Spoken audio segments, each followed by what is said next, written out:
남편의 골절상을 간호하러 병원에 온 지 사흘째. 그가 잠든 사이 수간호사가 몰래 내 손에 쪽지 하나를 쥐어주었다.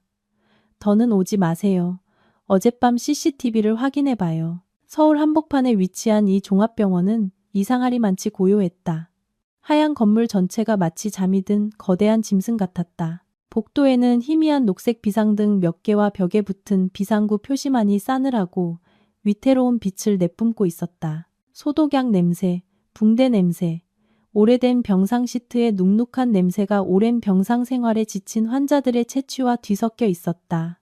그 모든 것이 뒤엉켜 병원 특유의 냄새를 만들어냈고 오래 맡고 있으면 누구든 머리가 무거워지고 숨이 막히는 듯한 기분이 들었다. 나는 병상 옆 간이 의자에 웅크리고 앉아 있었다. 등은 반쯤 벽에, 반쯤은 허공에 기댄 채 누군가 내 척추를 비트는 것처럼 온몸이 저려왔다. 하지만 섣불리 움직일 수 없었다. 의자가 삐걱거리기만 해도 침대에 누운 남자가 미간을 찌푸리며 신음할 것이기 때문이다. 그는 내 남편 민준이다. 그는 하얀 깁스로 뒤덮인 두 다리를 견인 장치에 매단 채 뻣뻣하게 누워 있었다. 복잡하게 얽힌 줄들이 마치 운명에 의해 전시된 표본처럼 보였다. 민준이 희미하게 신음했다.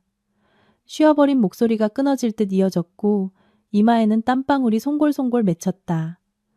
두 눈썹은 짙은 선 하나로 찌푸려져 있었다. 나는 즉시 자리에서 일어났다. 감각이 마비된 다리는 더 이상 내 것 같지 않았다. 따뜻한 물을 따라 빨대를 꽂아 그의 입가에 가져다 대며 속삭였다. 민준 씨, 목마를 텐데 물 좀 마셔요. 천천히. 그는 힘겹게 눈을 떴다. 한때 다정하고 사려 깊어 내 마음을 녹였던 그의 눈은 핏발이 서 있었다.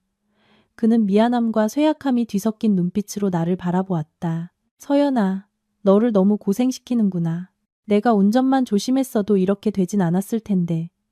회사까지 휴직하게 만들고 내가 정말 한심하다. 나는 옅은 미소를 지으며 애써 담담한 목소리를 유지했다. 그런 소리 말아요. 부부 사이에 누가 아프면 건강한 사람이 돌봐주는 건 당연하잖아요. 지금은 당신이 아프니 내가 돌보지만 나중에 내가 아프면 당신이 돌봐주면 되죠. 우리 집 일이잖아요. 나는 그의 입가에 묻은 물방울을 티슈로 닦아주었지만 마음속 깊은 곳이 찔리는 듯 아파왔다. 사흘 전, 민주는 퇴근길에 교통사고를 당했다. 경찰은 브레이크 결함으로 차가 중앙분리대를 들이받았다고 결론 내렸다. 그는 목숨을 건졌다. 하지만 엑스레이 사진을 본 의사는 한숨을 쉬며 내게 말했다. 골절이 심하고 신경이 눌렸습니다. 최악의 경우 앞으로 휠체어에 의지해야 할 수도 있습니다. 한창 경력을 쌓아가던 남자에게 그 말은 사형 선고나 다름없었다. 그리고 30살의 건설 감사 엔지니어인 나, 서연에게는 지난 10년간 벽돌 한 장 한 장 쌓아 올린 집이 한순간에 무너지는 것과 같았다. 일, 집, 아이 계획, 우리가 함께 그렸던 모든 미래가 하룻밤 사이에 일시정지 버튼이 눌린 것이다. 지난 사흘간 나는 거의 잠을 자지 못했다. 낮에는 병상 옆 의자에 앉아 링거와 약을 챙기면서 노트북으로는 회사에서 온 메일과 보고서를 처리했다. 밤에는 2시간마다 그의 자세를 바꿔주고 몸을 닦아주고 소변통을 갈아주며 깁스를 건조하게 유지했다. 내 몸의 모든 신경이 끊어지기 직전에 기타 줄처럼 팽팽하게 당겨져 있었다. 유미는 어디 갔어? 물을 몇 모금 마신 민준이 방안을 둘러보며 아무렇지 않게 묻는 듯 했지만 그의 시선은 재빨리 방을 훑고는 침대 반대편의 빈 의자에 멈췄다. 당신 먹을 사골죽 끓이러 집에 갔어요. 내일 가져와서 기력 차리게 해줘야 한다면서. 내가 피곤해 보인다고 억지로 집에 보내서 쉬게 했어요. 나는 링거 속도를 조절하며 대답했다. 유미는 민준의 먼 사촌 동생으로 갓 대학을 졸업하고 일자리를 구하러 서울에 올라와 우리 집에 잠시 머물고 있었다. 아이는 싹싹하고 손도 빨랐다. 지난 사흘간 서류 처리, 물품 구매, 식사 준비 등 유미가 없었다면 나는 아마 어제 쓰러졌을 것이다. 그렇게 생각하니 진심으로 고마운 마음이 들었다. 너무 고생시키지 마. 너도 좀 눈 좀 붙여야지. 지금 내 얼굴이 환자보다 더 창백해. 민주는 한숨을 쉬며 눈을 감았다. 그의 목소리에는 연민이 섞여 있었다. 분위기를 가볍게 하려고 농담 몇 마디를 건네려던 참에 병실 문이 조용히 열리고 타일 바닥 위로 바퀴 구르는 소리가 작게 들려왔다. 들어온 사람은 이 병동의 수간호사인 김 선생이었다. 그녀는 40대 중반으로 아름답지는 않았지만 늘 무표정한 얼굴을 하고 있었다. 너무 많은 생사를 겪어 더 이상 어떤 일에도 놀라지 않는 사람처럼 보였다. 그녀는 말이 적고 행동이 빨랐으며 평소 환자 보호자들과도 살갑게 대화하지 않았다. 그런데 이상하게도 최근 며칠간 그녀는 복도를 지날 때마다 나를 한 번씩 더 쳐다보곤 했다. 불쾌한 시선이 아니라 무언가 생각하다 마는 듯한 눈빛이었다. 치료 침대, 약 갈겠습니다. 김수간호사가 카트를 민준의 침대 가까이로 밀며 조용히 말했다. 나는 서둘러 옆으로 비켜섰다. 네, 선생님. 고생 많으세요. 그녀는 대답 없이 장갑을 끼고 조심스럽게 이불을 걷어 깁스와 소변줄을 확인했다. 손놀림은 매우 능숙했지만 눈빛은 칼날처럼 날카로웠다. 그녀의 시선은 민준의 얼굴에서 다리로 빠르게 이동하다가 링거줄에서 멈췄다. 보호자분, 간호사실 가서 수액 2병만 더 가져다 주시겠어요? 이게 거의 다 됐는데 카트에 여분이 없네요. 그녀가 갑자기 나를 향해 말했다. 거절할 수 없는 어조였다. 나는 잠시 멈칫했다. 보통 이런 잔심부름은 보조 간호사가 하기 때문이다. 하지만 그녀의 엄격한 표정을 보고 감히 물어볼 용기가 나지 않았다. 나는 고개를 끄덕이고 문을 향해 걸어갔다. 내가 그녀 바로 옆을 지나치는 순간 차갑고 작은 무언가가 내 손에 닿았다. 작게 접힌 쪽지 하나가 아주 빠르게 내 손바닥 안으로 들어왔다. 바늘에 찔린 듯 날카롭고 차가운 감각에 나는 소리를 지를 뻔했다. 하지만 고개를 들자 김수간호사는 이미 등을 돌려 민준의 베개를 고쳐주는 척하고 있었다. 그녀의 다른 손은 등 뒤로 감춰져 있었고 검지를 입술에 대며 조용히 하라는 신호를 보냈다. 심장이 쿵 내려앉았다. 매일같이 숫자와 비정상적인 데이터들을 다루는 사람으로서의 본능이 즉시 무언가 잘못되었음을 알려주었다. 나는 뒤돌아보지도 멈춰 서지도 않았다. 쪽지를 꽉 쥔 채 복도로 향했다. 복도는 텅 비어 있었고 에어컨 소리만 낮게 울렸다. 나는 간호사들이 농담 삼아 CCTV 사각지대라고 부르는 탕비실로 향했다. 그곳은 노란 불빛이 희미해 겨우 사람 얼굴만 알아볼 수 있는 곳이었다. 벽에 등을 기댄 채 떨리는 손을 진정시키려 심호흡을 했다. 손에 땀이 배어 쪽지는 축축하고 구겨져 있었다. 나는 천천히 쪽지를 폈다. 혹시 약 처방전이나 사소한 메모일지도 모른다고 생각했지만 희미한 불빛 아래 드러난 휘갈겨 쓴 글씨는 내 온몸을 얼어붙게 했다. 더는 오지 마세요. 어젯밤 CCTV를 확인해봐요. 그는 자는 척하고 있어요. 몇 글자 되지 않는 급하게 쓴 듯 잉크가 번진 글씨였지만 내게는 마치 머리 위에서 얼음물을 뒤집어 쓴 것 같았다. 두피가 저려오고 손바닥이 차갑게 식었다. 자는 척이라는 글자가 눈앞에서 춤을 췄다. 더 오지 말라니? 누가 자는 척을 한다는 거지? 민준이? 어젯밤 CCTV를 확인하라고? 어젯밤에 무슨 일이 있었던 걸까? 생각해보라. 남편이 사고로 장애를 입을 위기에 처해 모든 일을 제쳐두고 병간호하는 상황에서 얼음장처럼 차갑던 수간호사가 한밤중에 몰래 이런 쪽지를 건넨 것이다. 놀라지 않았다면 그건 목석일 것이다. 머릿속이 윙윙거렸다. 지난 사흘간의 기억들이 빠르게 되감기는 테이프처럼 스쳐 지나갔다. 민주는 늘 아프다고 소리쳤다. 특히 내가 깁스한 다리 근처에 닿을 때마다 그는 내가 상처를 자세히 보는 것을 막으며 끔찍하니까 보지 말라고 했다. 비밀번호조차 설정하지 않던 그의 휴대폰은 이제 밤마다 베개 밑에 숨겨져 있었고 메시지가 오면 황급히 화면을 껐다. 그리고 유미 그 아이가 병실에 들어올 때마다 민주는 더 크게 신음하고 더 약한 척했던 것 같다. 우리 둘만 있을 때는 통증이 좀 덜해 보일 때도 있었지만 그는 애써 눈을 감고 숨을 참았다. 이전에는 의심병이라 치부했던 그 모든 디테일들이 이제 희미한 노란 불빛과 쪽지 위의 글씨 아래서 흩어진 모래알처럼 하나로 꿰어져 내 목을 조여왔다. 나는 탕비실에 몇 분 더 서 있었다. 손톱으로 손바닥을 찔러 아픔이 느껴지고 나서야 정신을 차렸다. 진정해야 해. 나는 아내이기 이전에 감사 전문가였다.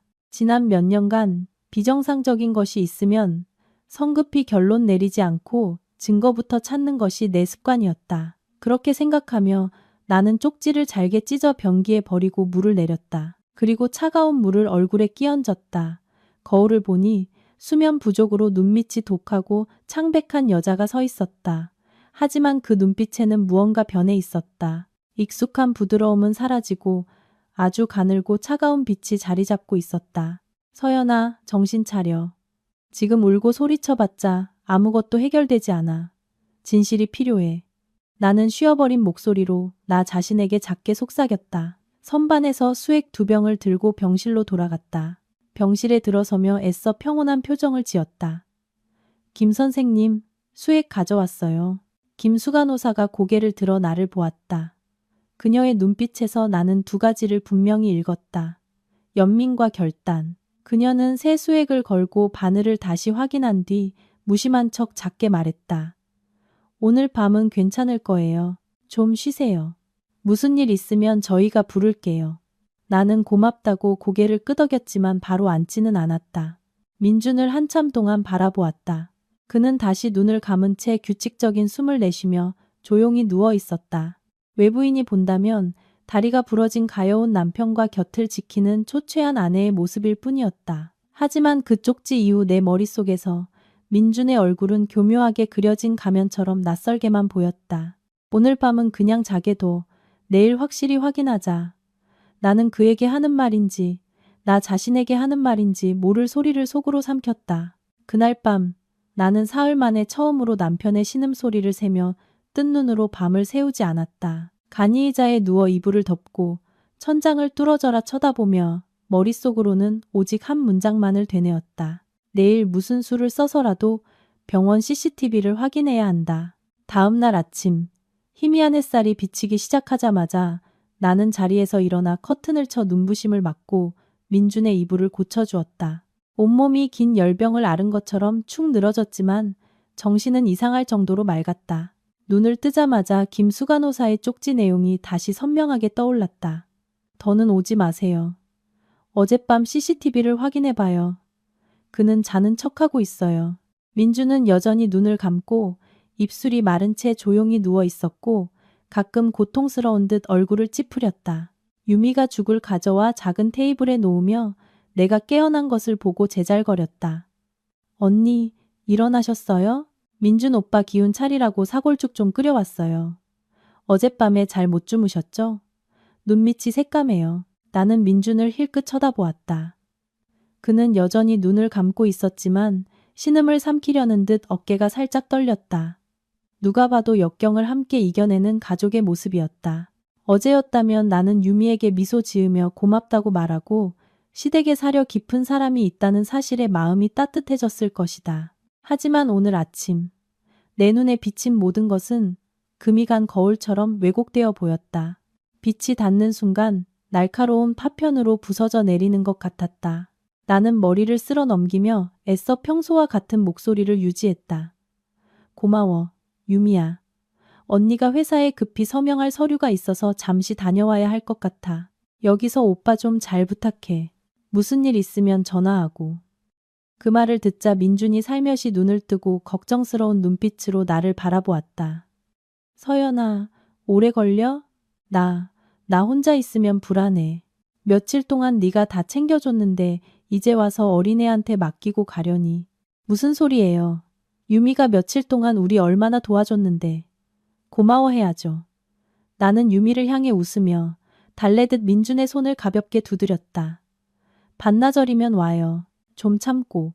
무슨 일 있으면 간호사 부르면 되잖아요. 나는 말을 마치고 견인 장치를 조절해주는 척하며 몸을 숙였다. 그의 등에 붙은 반창고들. 행동은 여느 때처럼 조심스러웠지만 마음속에는 차가운 공허함이 가득했다. 예전에는 민준의 몸에 닿을 때마다 이 사람이 내 남편이고 평생을 함께할 사람이라고 생각했다. 하지만 지금은 다른 질문이 머릿속을 맴돌았다. 정말 나를 상대로 연기하고 있는 걸까? 나는 서둘러 재킷과 가방, 노트북을 챙겼다.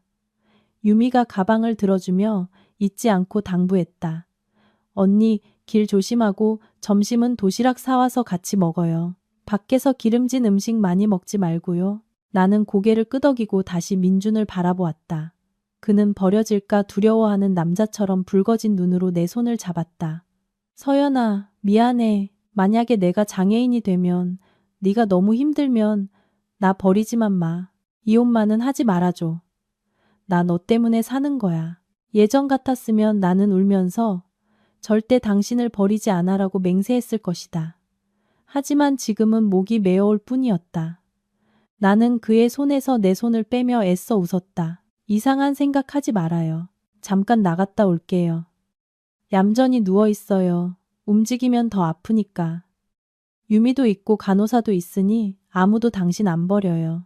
나는 등을 돌려 병실을 나섰다. 등 뒤로 닫히는 문은 아주 작게 철컥 소리를 냈지만 내게는 한 시대가 둘로 나뉘는 소리처럼 들렸다. 병원 정문으로 가는 대신 나는 지하 주차장으로 향했다. 넓고 희미한 불빛이 가득한 주차장은 휘발유 냄새와 오래 고인 물의 눅눅한 냄새가 섞여 있었다. 나는 구석진 곳에 차를 세우고 창문을 닫고 문을 잠갔다. 그 밀폐된 공간에서야 비로소 긴 한숨을 내쉴 수 있었다. 휴대폰을 꺼내 대학 후배인 준호 IT의 이름을 찾았다. 지금은 한 소프트웨어 회사의 사이버 보안팀에서 일하는 친구였다. 나는 메시지를 보냈다. 준호야, 누나 개인적인 일 좀 도와줘. 급하고 절대 비밀 지켜야 해. 보수는 제대로 할게. 상대방은 몇 초 만에 읽음 표시를 띄웠다. 늘 컴퓨터 화면에 붙어 사는 녀석다웠다. 무슨 일인데요, 누나? 말씀만 하세요. 나중에 곱창전골이나 사주시면 돼요. 준호의 답장에 나는 입술을 깨물며 타자를 쳤다. X병원 정형외과 307호. 어젯밤 새벽 1시에서 3시 사이 CCTV 좀 볼 수 있을까? 접근할 방법이 있는지 봐줘. 메시지를 보내고 나니 심장이 미친 듯이 뛰었다. 내가 절차에 어긋나는 일을 하고 있다는 것을 알았지만 만약 이 일을 하지 않으면 평생 끔찍한 무지 속에서 살게 될지도 모른다는 것도 알았다. 잠시 후 준호에게서 바로 전화가 왔다. 누나, 이거 좀 큰일인데요. 공립병원이라 시스템도 만만치 않아요. 하지만 불가능한 건 아니에요. 정확한 병원 이름, 위치, 병실 문 사진 보내주시면 내부 IP 추적해 볼게요. 근데 누나, 진짜 물어보는 건데 정말로 보고 싶으세요? 어떤 것들은 보고 나면 되돌릴 수 없어요. 나는 잠시 침묵했다. 준호의 목소리는 마치 내가 탐정을 고용한 의뢰인처럼 느껴지게 했다. 하지만 더 이상 물러설 수 없었다. 나는 나지막이 말했다. 평생 의심하며 사느니 한 번 아픈 게 나아. 지금 바로 사진 보내줄게. 오전 중에 좀 부탁해. 점심 넘어가면 안 돼. 병원 근처 와이파이 잘 터지는 곳에 계세요. 진행되는 대로 보고할게요. 링크 생기면 바로 보내드릴 테니 직접 보세요.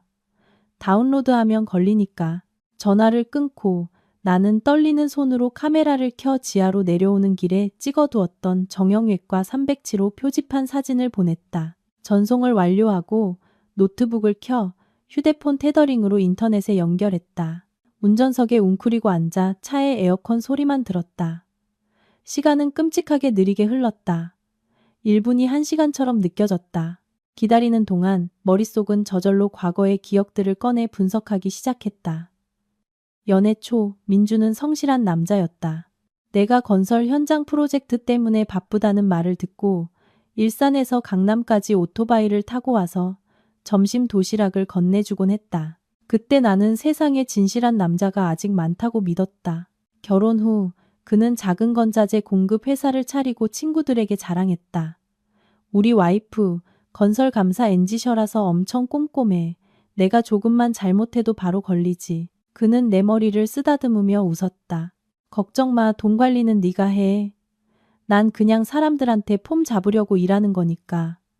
그 시절 그 말들이 얼마나 따뜻하게 들렸던가. 최근 몇 년간 그의 사업은 불안정해졌고 집에 가져오는 돈도 줄었다. 그는 짜증이 늘었고 늦게 귀가하는 날이 많아졌다. 낯선 술 냄새와 담배 냄새를 풍기면서 물어볼 때마다 그는 남자가 밖에서 사회생활하려면 어쩔 수 없다고 했다. 요즘 프로젝트 따기 힘드니 날 좀 힘들게 하지 마. 나도 너무 바빠 숨 쉴 틈도 없었기에 그냥 넘어갔다. 믿었기 때문이기도 했고 아내가 남편을 의심하면 결혼 생활이 평탄치 않을 것이라 생각했기 때문이셔도 했다. 오늘 병원 지하 주차장에 앉아 구명조끼처럼 노트북을 끌어안고 나서야 나는 깨달았다. 그동안 나는 설계도와 견적서의 숫자만 뚫어져라 쳐다봤을 뿐 내 침대에 누워있는 남자는 제대로 들여다보지 않았다는 것을. 1시간 그리고 또 1시간이 흘렀다. 눈이 뻑뻑해지고 목이 뻣뻣해졌다. 준호가 포기했다고 생각할 때쯤 휴대폰이 계속해서 울렸다.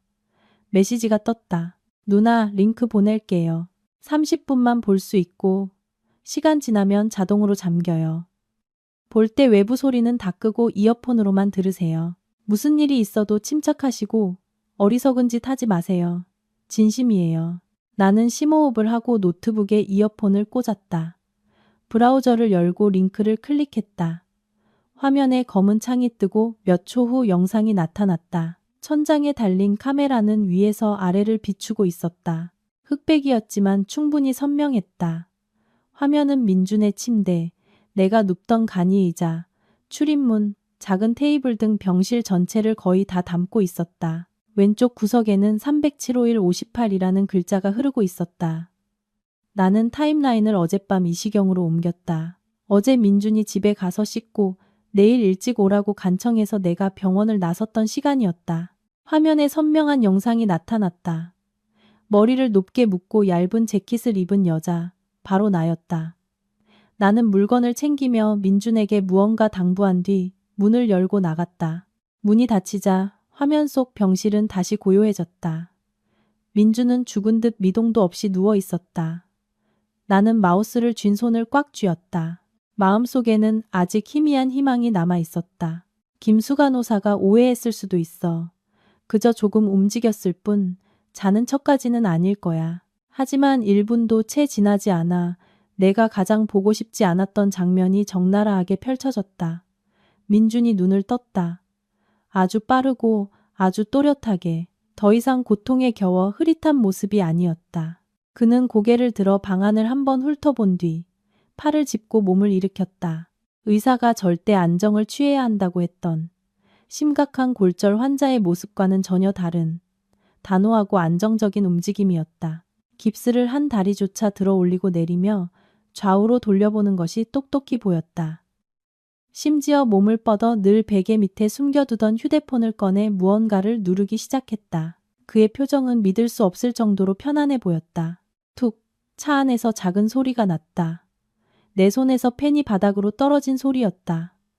나는 피비린내가 날 정도로 입술을 깨물었지만 화면에서 눈을 뗄 수 없었다. 몇 분 후 병실 문이 열리고 유미가 들어왔다. 손에는 큰 봉지가 들려 있었다. 음식일 것이다. 카메라는 냄새를 담지 못했지만 나는 화면을 뚫고 나오는 치킨 냄새와 뜨거운 맥주 냄새를 맡는 것 같았다. 유미는 들어오자마자 활짝 웃었다.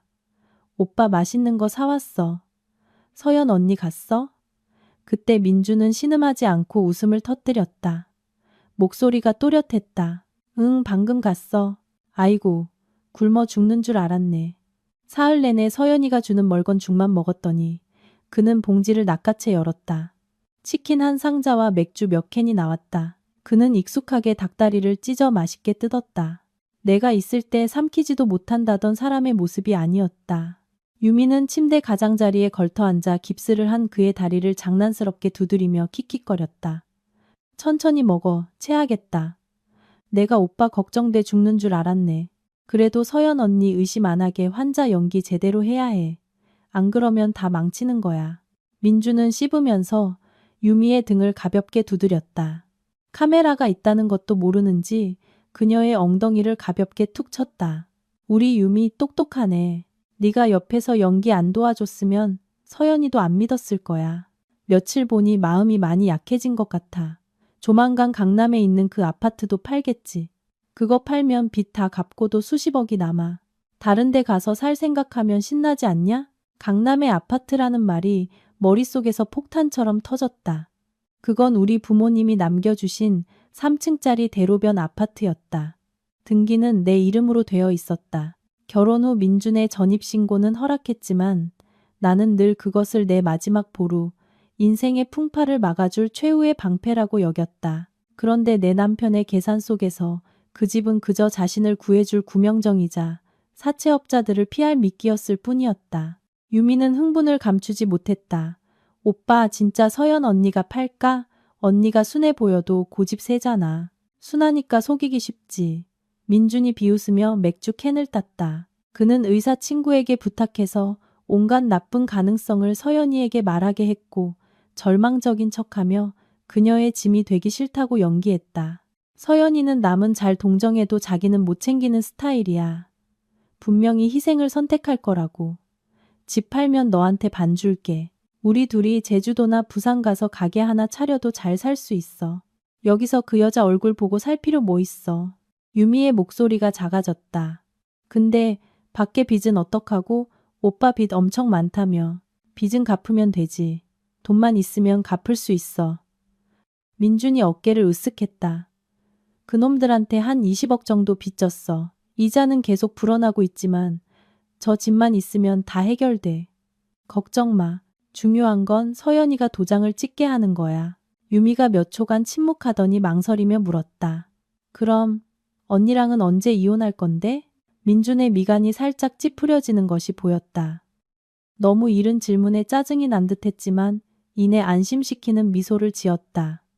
일단 다 끝나고 지금 이혼 얘기 꺼내면 의심하잖아. 재미없게. 걱정 마. 나랑 그 여자는 이미 끝났어. 생각해봐.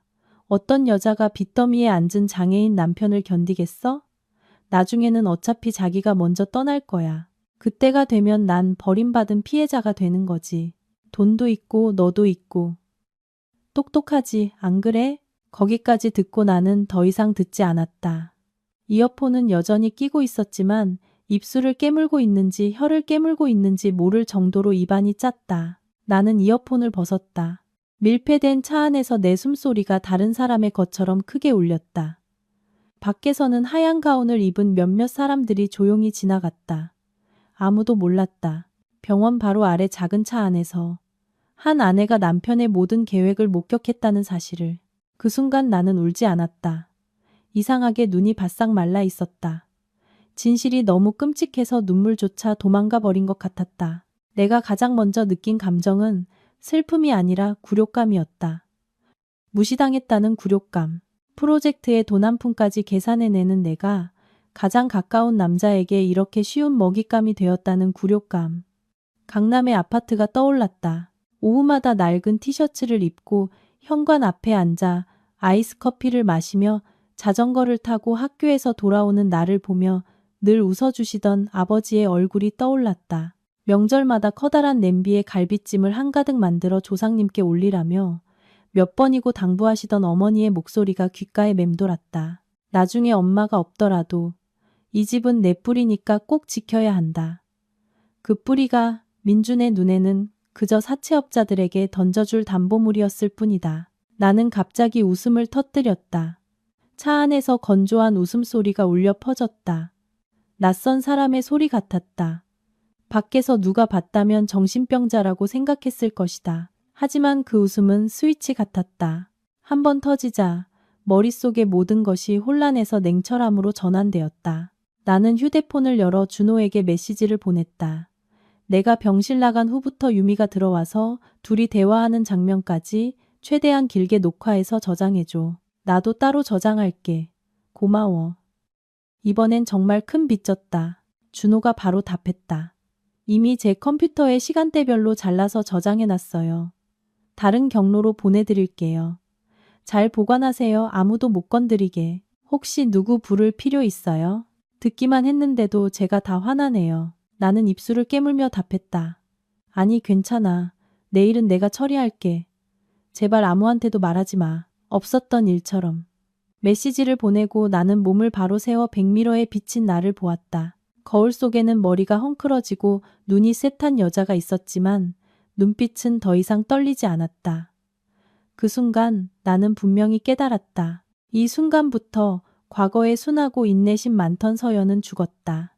남은 것은 숫자와 대차대조표, 그리고 냉정한 감사의 서연뿐이다. 단지 이번에 내가 감사해야 할 대상은 건설 프로젝트가 아니라 내 결혼이라는 이름의 프로젝트였다. 영상을 끈 후에도 나는 오랫동안 차 안에 앉아 있었다. 두려워서가 아니라 머릿속의 모든 것을 정리하기 위해서였다. 방금 본 영상은 더 이상 나를 위협하지 않았다. 그것은 이제 데이터, 부인할 수 없는 명백한 증거일 뿐이었다. 그리고 모든 것이 데이터가 되었을 때 나에게는 처리할 방법이 있었다. 나는 얼굴을 닦고 재킷을 고쳐 입은 뒤 시동을 걸었다. 민준에게 약속한 대로 병실로 돌아가는 대신 병원 출구를 빠져나와 집으로 향했다. 익숙한 길이 낯설게 느껴졌다. 민준과 함께 앉았던 카페, 주말마다 그를 위해 빵을 사던 빵집이 마치 내가 빨리 감기하는 낡은 영화처럼 백미러 뒤로 사라졌다. 집에 도착했다. 집은 고요했고 사람의 온기가 없었다. 유미의 신발이 현관 앞에 어지럽게 놓여 있었고 민준의 재킷이 옷걸이에 걸려 있었다. 그가 즐겨 쓰던 향수 냄새가 여전히 희미하게 남아 있었다. 나는 거실 한가운데 잠시 서 있다가 천천히 현관문을 잠갔다. 철컥하는 작은 소리가 내 마음속에 그어진 경계선처럼 울렸다. 내가 가장 먼저 한 일은 침실 금고를 여는 것이었다. 안에는 강남 아파트의 등기 권리증, 내 명의의 예금 통장, 그리고 부모님이 남겨주신 중요한 서류들이 있었다. 나는 모든 것을 꺼내 큰 가방에 넣었다. 그 다음 노트북을 켜 개인 은행 계좌에 로그인했다. 예전에 민준도 알던 비밀번호였다. 나는 은행 계좌, 이메일 등 모든 비밀번호를 하나씩 천천히 나 자신이 냉정하다고 느껴질 정도로 신중하게 바꿨다. 그때 휴대폰이 울렸다. 화면에 민준이라는 이름이 떴다. 나는 몇 초간 그것을 바라보다 전화를 받았다. 애써 부드러운 목소리를 유지했다. 당신에게 필요한 물건 좀 더 챙기러 집에 왔어요. 금방 돌아갈게요. 서연아, 너무 오래 걸리잖아. 걱정했어. 유미가 아직 안 돌아왔다고 하던데. 민준의 목소리는 평소처럼 쇠약했다. 나는 가볍게 웃었다. 집이 너무 어지러워서 좀 치웠어요. 얌전히 누워 있어요. 움직이지 말고. 조금만 더 참으면 금방 갈게. 응, 서둘러 와. 여기 있으니 너무 쓸쓸해. 그가 한숨을 쉬었다. 전화를 끊고 나는 입꼬리를 살짝 올렸다. 그 영상이 없었다면 지금쯤 나는 그가 아플까, 유미가 서툴까 걱정하며 서둘러 돌아갔을 것이다. 하지만 이제 그의 모든 말은 내 귀에 잘 짜인 대본처럼 들렸다. 나는 다른 휴대폰으로 준호에게 전화했다. 준호야, 하나만 더. 최근 1년간 민준의 도박 빚 현황 좀 알아봐줘. 회사 명의든 개인 명의든 그 사람 이름으로 된 계좌는 다 뒤져봐. 준호는 2초간 침묵하다 말했다. 알았어요. 근데 이건 여러 소스를 따라가야 해요. 아무래도 사채에 손댄 것 같아요. 며칠 전에 이상한 주소에서 그 사람 이름이랑 비슷한 사람을 찾는다는 얘기가 있었거든요. 최대한 빨리 알아볼게요. 전화를 끊고 나는 의자에 앉아 벽에 등을 기댔다. 그때서야 피로가 몰려왔다. 하지만 약해지는 대신 마음속에 작은 불꽃이 타오르는 것을 느꼈다. 맹렬하지는 않지만 아주 오랫동안 뜨겁게 타오를 불꽃이었다. 그날 오후 나는 병원으로 돌아갔다. 병실에 들어서자마자 민준이 고통스러운 듯 얼굴을 찌푸린 채 눈을 감고 있는 모습이 보였다. 유미는 옆에 서 있다가 나를 보고 인사했다. 언니, 오셨어요? 방금 오빠 진통제 드셨는데 이제 좀 나아지셨어요. 응, 내가 좀 볼게. 나는 다가가 민준의 이마에 손을 얹었다. 열은 없었다. 민준은 살며시 눈을 뜨고 내 손을 더 꽉 잡았다. 왔구나, 서연아. 너무 아파. 얼마나 더 버틸 수 있을지 모르겠어. 나는 그 얼굴을 바라보았다. 태어나 처음으로 동정심이 들지 않았다. 오히려 우스웠다. 조금만 더 참아요.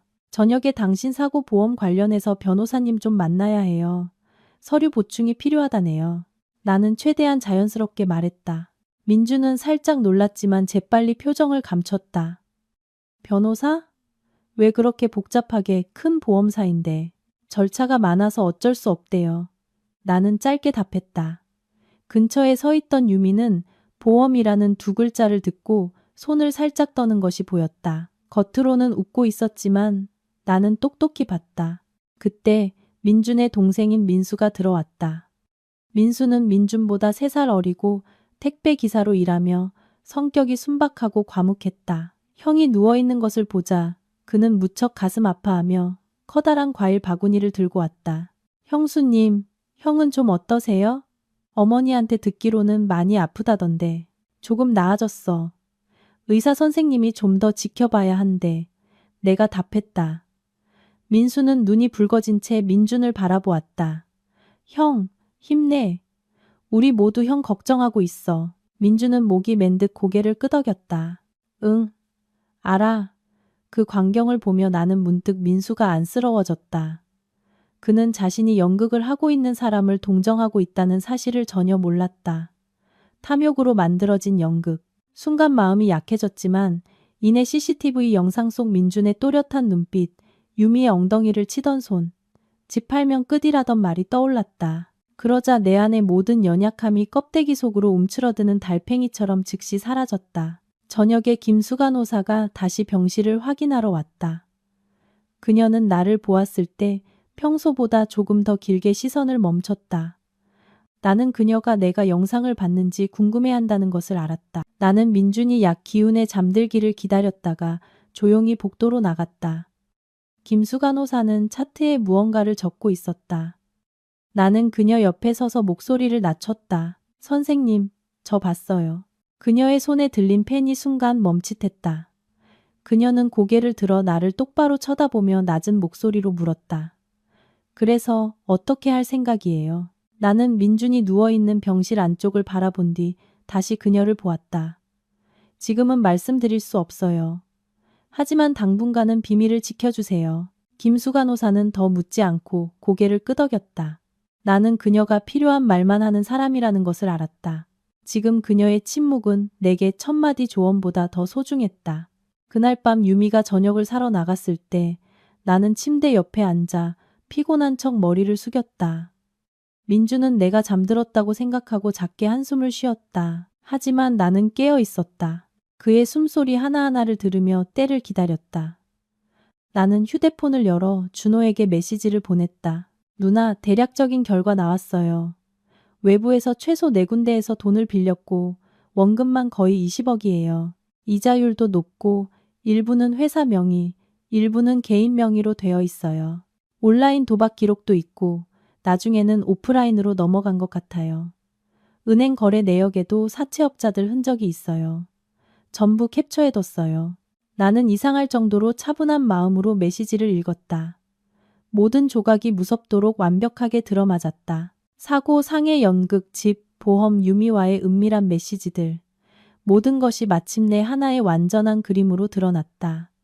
나는 준호에게 한 문장만 답했다. 고마워, 잘 보관해. 필요할 거야.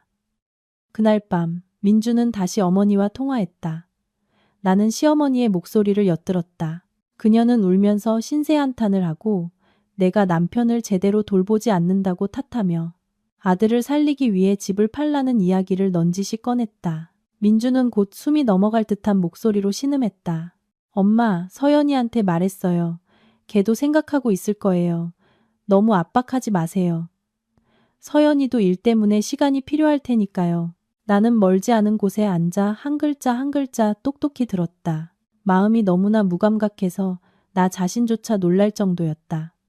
온 가족이 합심해서 내가 부모님이 남겨주신 집을 자발적으로 바치도록 압박하고 있었다. 만약 내가 그 CCTV 영상을 보지 않았다면 아마 죄책감에 눈물 흘리며 무너졌을 것이다. 다음 날 아침, 시어머니인 홍 여사가 병원에 왔다. 그녀는 깡마르고 초췌한 얼굴로 들어오자마자 울음을 터뜨렸다. 아이고, 내 아들, 왜 이렇게 고생하니? 너한테 무슨 일이라도 생기면 이 어미는 어떻게 살라고. 민주는 그녀의 손을 잡고 쇠약한 목소리를 냈다. 나는 한쪽에 서서 정중하게 인사했다. 어머니 오셨어요. 그녀는 나를 돌아보았다. 눈빛에는 애원과 책망이 뒤섞여 있었다. 서연아, 네가 고생하는 건 알지만 지금은 집을 팔아서 민준이를 살리는 수밖에 없단다. 너무 고집 부리지 마라. 사람이 죽으면 돈이 다 무슨 소용이겠니? 나는 그녀를 오랫동안 바라보았다. 내 앞에 있는 여성은 명목상 시어머니였고 결혼식 날 내 손을 잡아주며 이제부터 친엄마처럼 생각하라고 했던 사람이었다. 하지만 지금 그녀의 눈빛에서는 아들을 잃을지도 모른다는 공포와 돈에 대한 희미한 계산만이 보였다. 나는 심호흡을 했다. 알겠습니다, 어머님. 생각 중이에요.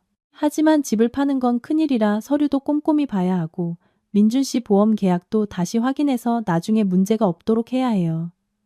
시간을 조금만 더 주세요. 홍 여사는 더 말하고 싶어 했지만 민수가 그녀의 팔을 살짝 잡아당겼다. 엄마, 형수님 좀 내버려 둬요.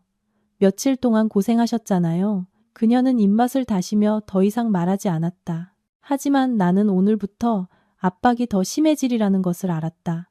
그들은 내가 빨리 집을 팔도록 재촉할 것이고 민준과 유미는 더 아픈 척 연기할 것이며 시어머니는 민준이 내 동정심을 자극하기 위해 사용할 가장 강력한 카드가 될 것이다. 점심때 모두가 식사하러 나가고 병실에 나와 민준 둘만 남았을 때 그가 내 손을 잡아당기며 아주 작은 목소리로 말했다. 서연아, 생각해봤어? 이러다 늦으면 손 쓸 수 없을까봐 무서워. 나는 그의 눈을 깊이 들여다보았다. 처음으로 피하지 않았다. 걱정 말아요. 팔 거면 팔 거예요. 하지만 모든 게 투명해야 해요. 나중에 돈도 잃고 남편 버렸다는 소리 듣고 싶지 않아요. 민준의 눈에 아주 빠른 기쁨의 빛이 스쳐 지나갔다. 그는 내가 넘어왔다고 생각했다. 나는 속으로 생각했다. 그래, 팔 거야. 하지만 당신이 원하는 방식으로는 아니지. 그 대화 이후 민준의 태도는 눈에 띄게 변했다. 그는 더 다정해졌고 내 손을 더 자주 잡았으며 눈빛에는 늘 감사함이 묻어났다. 아내에게 짐이 될까 두렵다는 이야기를 할 때는 눈물을 흘리기도 했다. 예전 같았으면 진심이라고 믿었을 것이다. 하지만 지금 그의 눈물 한 방울이 떨어질 때마다 내 머릿속에는 CCTV 영상 속에서 치킨을 뜯고 맥주를 마시며 유미의 엉덩이를 치던 그의 모습이 떠올랐다. 나는 그의 연기를 보며 속이 얼음장처럼 차가워졌다. 시어머니는 거의 매일 병원에 들렀다. 그녀는 이전처럼 거친 말을 하지는 않고 부드러운 방식으로 바꿨다. 그녀는 내 손을 잡고 목소리를 낮춰 말했다. 서연아, 네가 민준이를 얼마나 사랑하는지 안다. 하지만 지금 우리 형편이 예전 같지 않으니 네가 조금만 희생해다오. 나중에 걔가 병이 낫고 다시 사업하면 집이야 또 사면 되지 않겠니? 나는 그저 네 하며 넘겼다. 민수는 반대로 형을 보러 올 때마다 방구석에 조용히 서서 오랫동안 민준을 쳐다보기만 했다. 무언가 말하고 싶어 하다가 그만두는 것 같았다. 한 번은 내가 민수를 배웅하러 나갔을 때 그가 내 팔을 잡아당기며 작게 말했다. 형수님, 형이 요즘 좀 이상해요. 제가 불시에 들어갔을 때는 죽은 듯이 조용하다가도 어떨 때는 전화 통화하는 걸 들었는데 목소리가 아주 또렷했어요.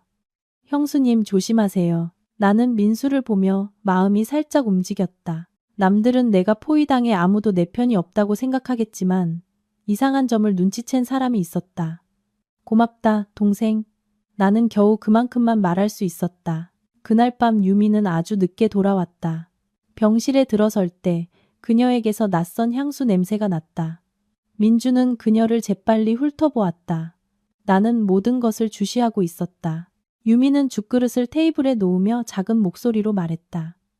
언니, 제가 내일 아침 일찍 면접 보러 가야 해서요. 아마 며칠 동안은 예전처럼 오빠 간호 못할 것 같아요. 이해해 주세요. 나는 고개를 끄덕였다. 응, 젊을 때 네 미래를 챙겨야지. 여기는 나랑 간호사들이 있으니까 괜찮아. 유미는 나를 쳐다보지 않고 고개를 숙였다. 민준의 손이 아주 빠르게 그녀의 손을 1초간 꽉 쥐었다가 놓았을 때 그녀는 움츠러들었다. 내 눈빛이 차가워졌다. 나는 그녀가 두려워하고 있다는 것을 알았다. 내가 눈치챌까봐, 모든 것이 탄로 날까봐. 그리고 사람이 두려움을 느끼기 시작하면 실수를 저지르기 쉽다. 그날 밤, 병실이 고요해졌을 때 나는 몰래 준호가 보낸 메시지를 열었다.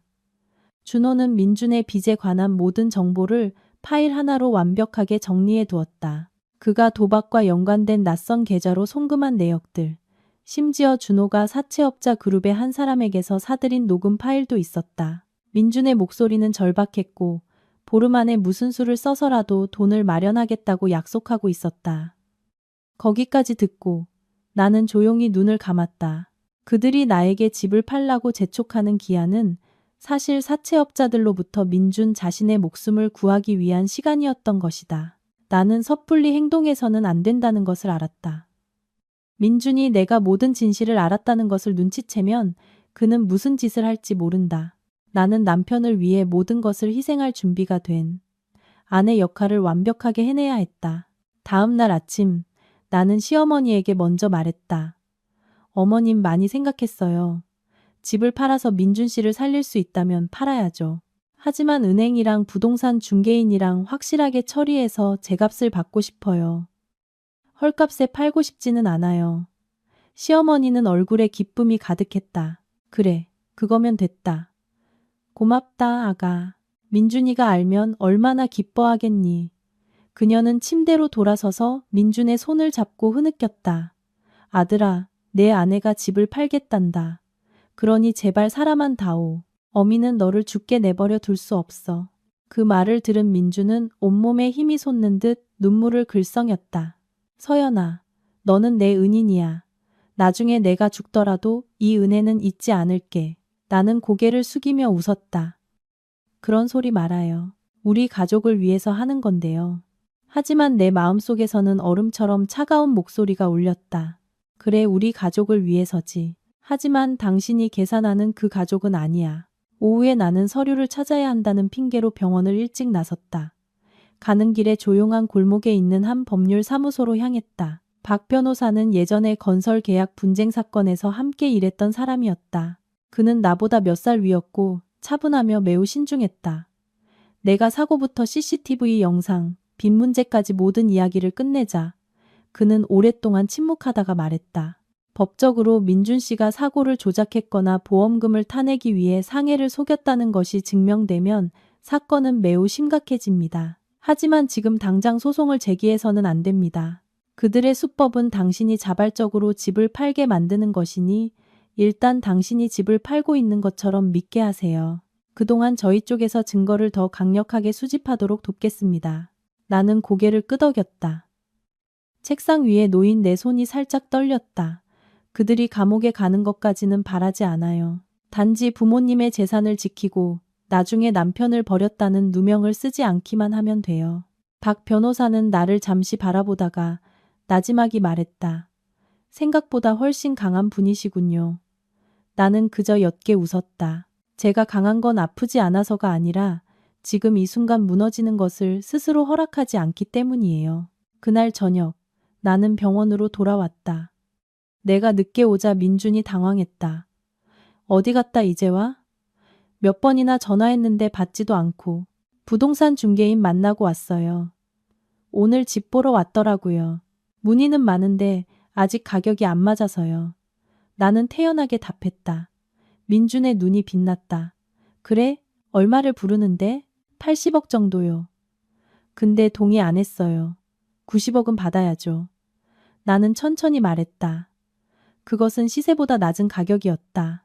내가 시간을 끌고 있다는 의심을 피하기 위해 일부러 낮게 말했다. 역시나 민주는 고개를 끄덕이며 초조한 표정을 지었다.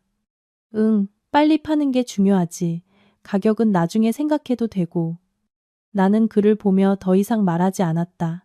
내 눈에 그의 빨리는 부러진 다리 때문이 아니라 빚 갚을 날짜 때문이었다. 그날 밤 유미는 또 몰래 밖으로 나갔다. 나는 모르는 척했다. 민준이 비밀스러운 버팀목을 잃고 더 불안해지도록 그녀가 병원을 더 자주 비워야 했다. 내 예상대로 유미가 곁에 없자 민준은 눈에 띄게 초조해했다. 그의 고통 연기는 더 이상 박자가 맞지 않았다. 때로는 연기하는 것을 잊고 허리를 너무 곧게 펴기도 했다. 나는 모든 것을 지켜보았다. 이틀 후 시어머니가 다시 와서 집 매매 계약서에 도장을 찍으라고 재촉했다. 나는 중개인이 원본 서류를 더 요구해서 며칠 더 필요하다고 핑계를 댔다. 그녀는 불만스러워했지만 나에게 의지해야 했기에 참았다. 민수만은 점점 더 말이 없어졌다. 한 번은 그가 내 짐을 차까지 옮겨주다가 갑자기 물었다. 형수님, 만약에 형이 뭔가 잘못한 게 있다면 형수님은 형을 용서해 주실 수 있어요? 나는 민수의 눈을 똑바로 쳐다보았다. 동생은 어떻게 생각해? 민수는 고개를 숙였다. 목소리가 메어 있었다. 저는 그냥 형이 잘못했다면 제때 멈췄으면 좋겠어요. 그 말에 내 마음이 순간 가라앉았지만 이내 깨달았다. 어떤 실수는 멈춘다고 끝나는 것이 아니다. 돈과 명예, 심지어 목숨까지 판돈으로 걸린 도박판에서는 더 이상 물러설 길이 없다. 그날 밤 민준이 약기운에 잠들었을 때 나는 복도로 나가 창가에 기대어 어두컴컴한 주차장을 내려다보았다. 휴대폰이 울렸다. 준호의 메시지였다. 누나, 사채업자들이 슬슬 초조해하기 시작했어요. 제때 돈 안 갚으면 병원으로 찾아와서 얘기하겠다는 사람도 있대요. 조심해야 해요. 일주일 안에 무슨 일이 터질 것 같아요. 나는 휴대폰을 꽉 쥐었다. 내게 남은 시간이 많지 않았다. 이 연극. 나는 저들이 폭력으로 개입하기 전에 막을 내려야 했다. 나는 병실로 돌아와 침대에 조용히 누워있는 민준을 보았다. 그의 얼굴은 죄 없는 사람처럼 평온했다. 나는 의자를 끌어다 앉아 나 자신에게만 들릴 정도로 속삭였다. 연기 참 잘하네, 민준 씨. 하지만 이 아내는 이제 주연에서 하차할 때가 됐어. 다음 날 아침, 나는 일부러 회사에 휴가를 내고 병원에 종일 머물렀다. 민준을 돌보기 위해서가 아니라 때를 기다리기 위해서였다. 지금 내 기분은 마치 어두운 방 한가운데 서서 전등 스위치를 꽉 쥐고 있는 사람과 같았다. 정확한 순간에 불을 켜 모든 것을 드러낼 준비를 하고 있었다. 내가 하루 종일 머무는 것을 보자. 민준은 얼굴에 기쁨을 감추지 못했다. 그는 평소보다 더 깊이 연기했다. 누가 들어오기만 하면 고통에 신음하며 내 손을 잡고 신락 같은 목소리로 말했다. 서연아, 나 버리지 마. 나한텐 너밖에 없어. 시어머니는 옆에서 눈물을 닦았다. 민수는 문에 기대어 그 광경을 보며 의심 가득한 눈빛을 보냈다. 나는 그저 묵묵히 헌신적인 아내 역할을 해냈다. 나 자신조차 내 인내력에 소름이 돋을 정도였다. 점심이 다 될 무렵 유미가 병원에 돌아왔다. 그녀는 들어오자마자 재빨리 주위를 살폈다. 내가 거기에 앉아있는 것을 보고 순간 멈칫했다. 나는 그녀에게 아주 평온한 미소를 지었다. 면접 보고 왔어? 네, 다음번에 다시 오라고 하셨어요. 유미가 더듬거렸다.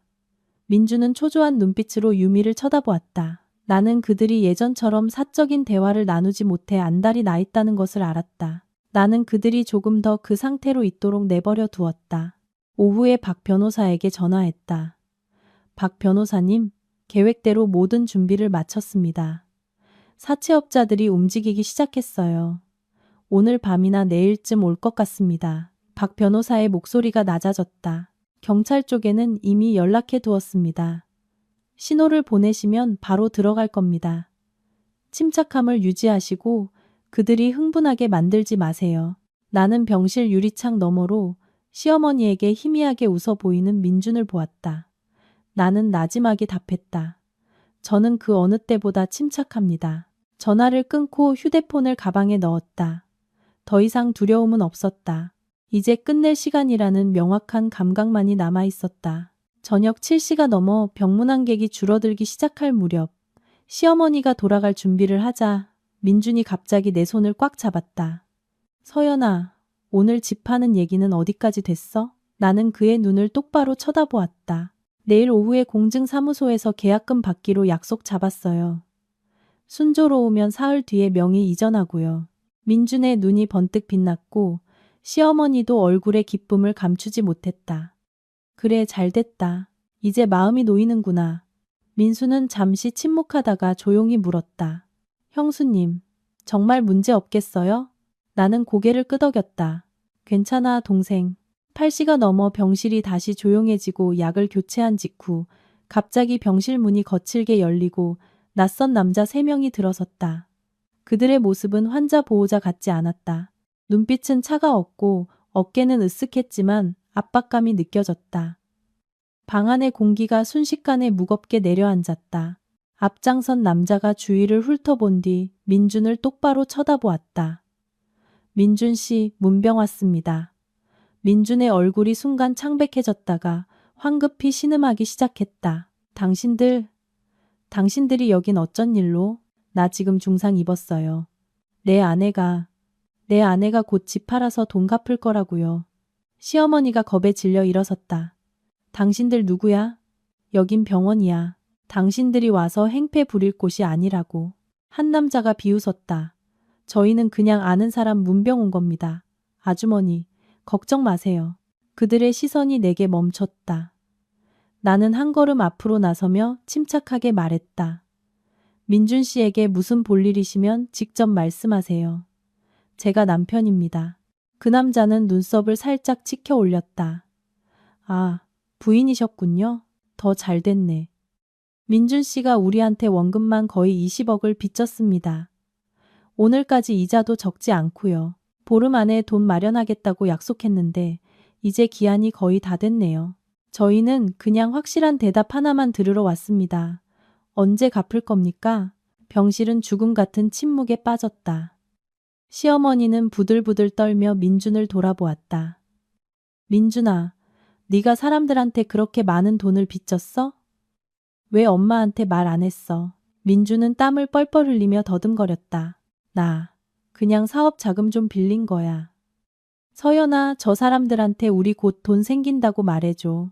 나는 민준을 보며 얼음장처럼 차가운 목소리로 말했다. 걱정 말아요. 돈은 생길 거예요. 하지만 내 집을 팔아서는 아니에요. 병실 안에 모든 사람들이 멈칫했다.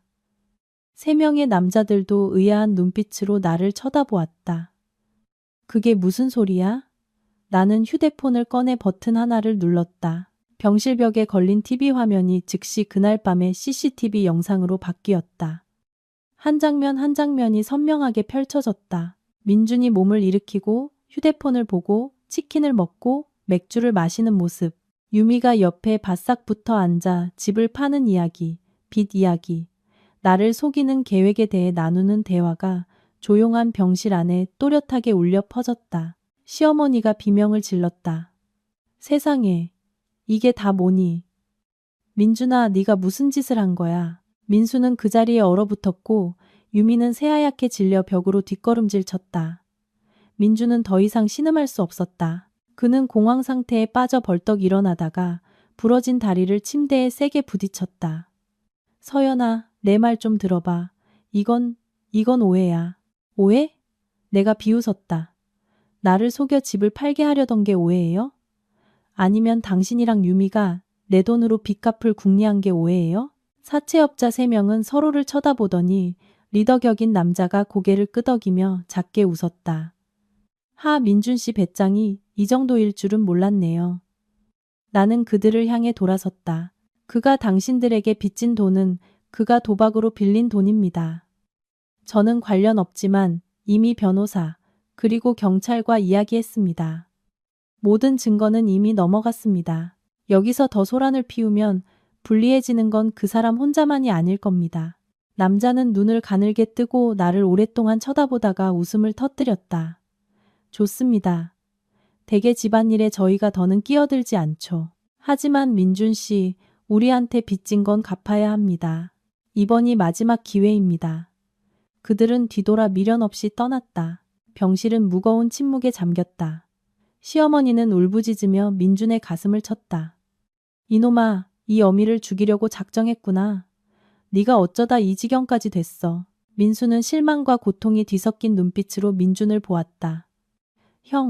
형은 돈 때문에 안 해도 엄마도 다 속인 거야? 유미는 부들부들 떨며 바닥에 주저앉았다. 언니, 제가 잘못했어요. 민준 오빠한테 속아서 일이 이렇게 될 줄은 몰랐어요. 민준은 나를 보았다. 그의 눈빛에는 처음으로 그의 본 모습, 두려움과 절망이 드러나 있었다. 서연아, 제발 나 버리지 마. 내가 정말 잘못했어. 나는 그를 오랫동안 바라보았다. 더 이상 화도 나지 않았고 처음처럼 아프지도 않았다. 그저 깊은 피로감만 남았다. 당신은 나에게 한 번 잘못한 게 아니야. 당신이 속이기로 선택한 순간부터 잘못된 거야. 당신이 우리 부모님의 집을 당신의 도박판에 올려놓은 순간부터 우리 사이에는 더 이상 구할 것이 아무것도 남지 않았어. 나는 시어머니를 향해 천천히 말했다. 어머님, 저는 이 집에 최선을 다했습니다. 하지만 오늘부터 저는 더 이상 어머님의 며느리가 아닙니다. 시어머니는 멍하니 의자에 주저앉았다. 나는 민수를 보았다. 내 형에 대한 좋은 이미지를 지켜주지 못해서 미안하다. 민수는 말없이 눈시울을 붉혔다. 그리고 나는 등을 돌렸다. 등 뒤로 울음소리, 부르는 소리, 신음소리가 들려왔다. 하지만 내 발걸음은 더 이상 멈추지 않았다. 민준의 연극은 막을 내렸다. 그리고 내 인생은 이번에는 내 손으로 직접 다시 쓸 것이다. 나는 그날 밤 병원을 나섰다. 칼날 같은 찬 바람이 불었고 가로등 불빛이 축축한 아스팔트 위로 희미한 노란 선을 길게 늘어뜨렸다. 몇 년 만에 처음으로 나는 도시 한가운데를 걸으며 어디에도 속하지 않은 기분을 느꼈다. 이전에는 어디를 가든 집이라는 돌아갈 곳이 있었다. 하지만 이제 그 집은 상처가 되어버렸다. 나는 부모님이 남겨주신 집으로 돌아갔다. 민준의 더러운 도박판에 담보물이 될 뻔했던 바로 그 집. 등 뒤로 문이 닫혔다. 나는 벽에 기대어 바닥으로 미끄러져 내렸다. 두 손으로 얼굴을 감쌌다. 병원에서는 그렇게 강했던 내가 이곳에 오니 한없이 약해졌다.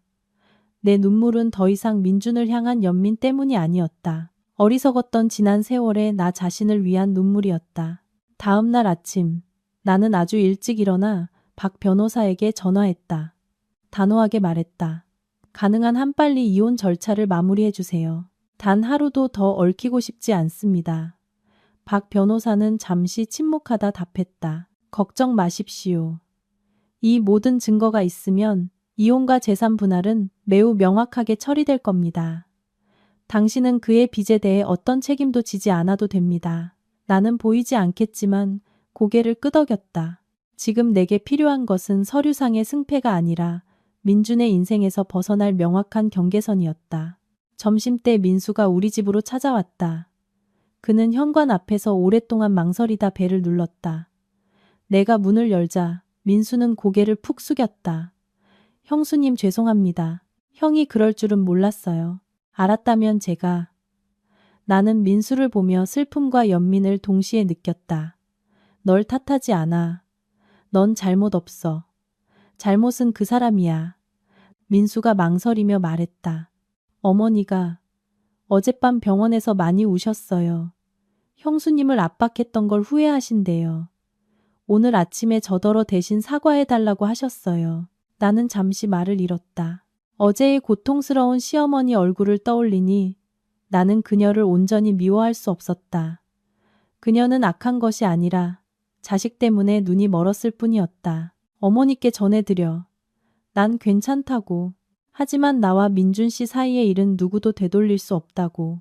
민수가 소매로 눈을 닦았다. 그냥 형수님이 앞으로는 평안했으면 좋겠어요. 응, 나도 그러길 바라. 그날 이후 나는 다시는 병원에 가지 않았다. 모든 법적 절차는 변호사에게 위임했다. 다시는 민준을 보고 싶지 않았고 그 남자에게서 어떤 변명도 듣고 싶지 않았다. 알아야 할 것은 이미 다 알았다. 일주일 후 낯선 번호로 전화가 왔다. 시어머니였다. 서연아, 내가 미안하다.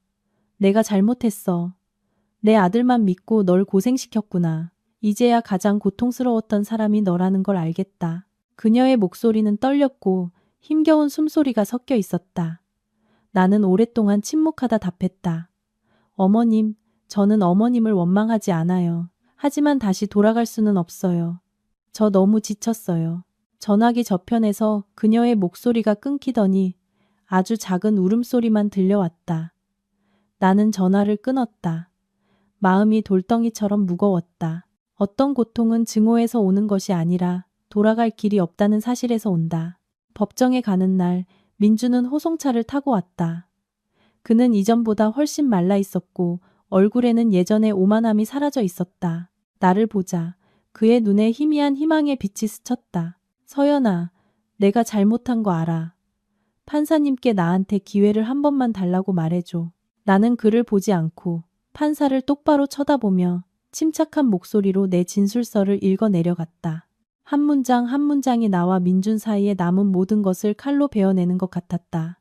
이혼 판결은 매우 신속하게 내려졌다.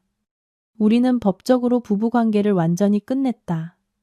나는 어떤 빚도 떠안지 않았고 집은 여전히 내 것이었다. 이제부터 민준의 남은 인생은 나와 아무 관련이 없었다. 법원을 나서며 나는 깊은 숨을 들이마셨다. 그날 하늘은 유난히 파랬다. 너무 파래서 나도 모르게 웃음이 나왔다. 하늘은 늘 거기에 있었다. 단지 지난 몇 년간 내가 고개를 들어 쳐다보는 법을 잊고 있었을 뿐이었다. 한 달 후 나는 이사했다.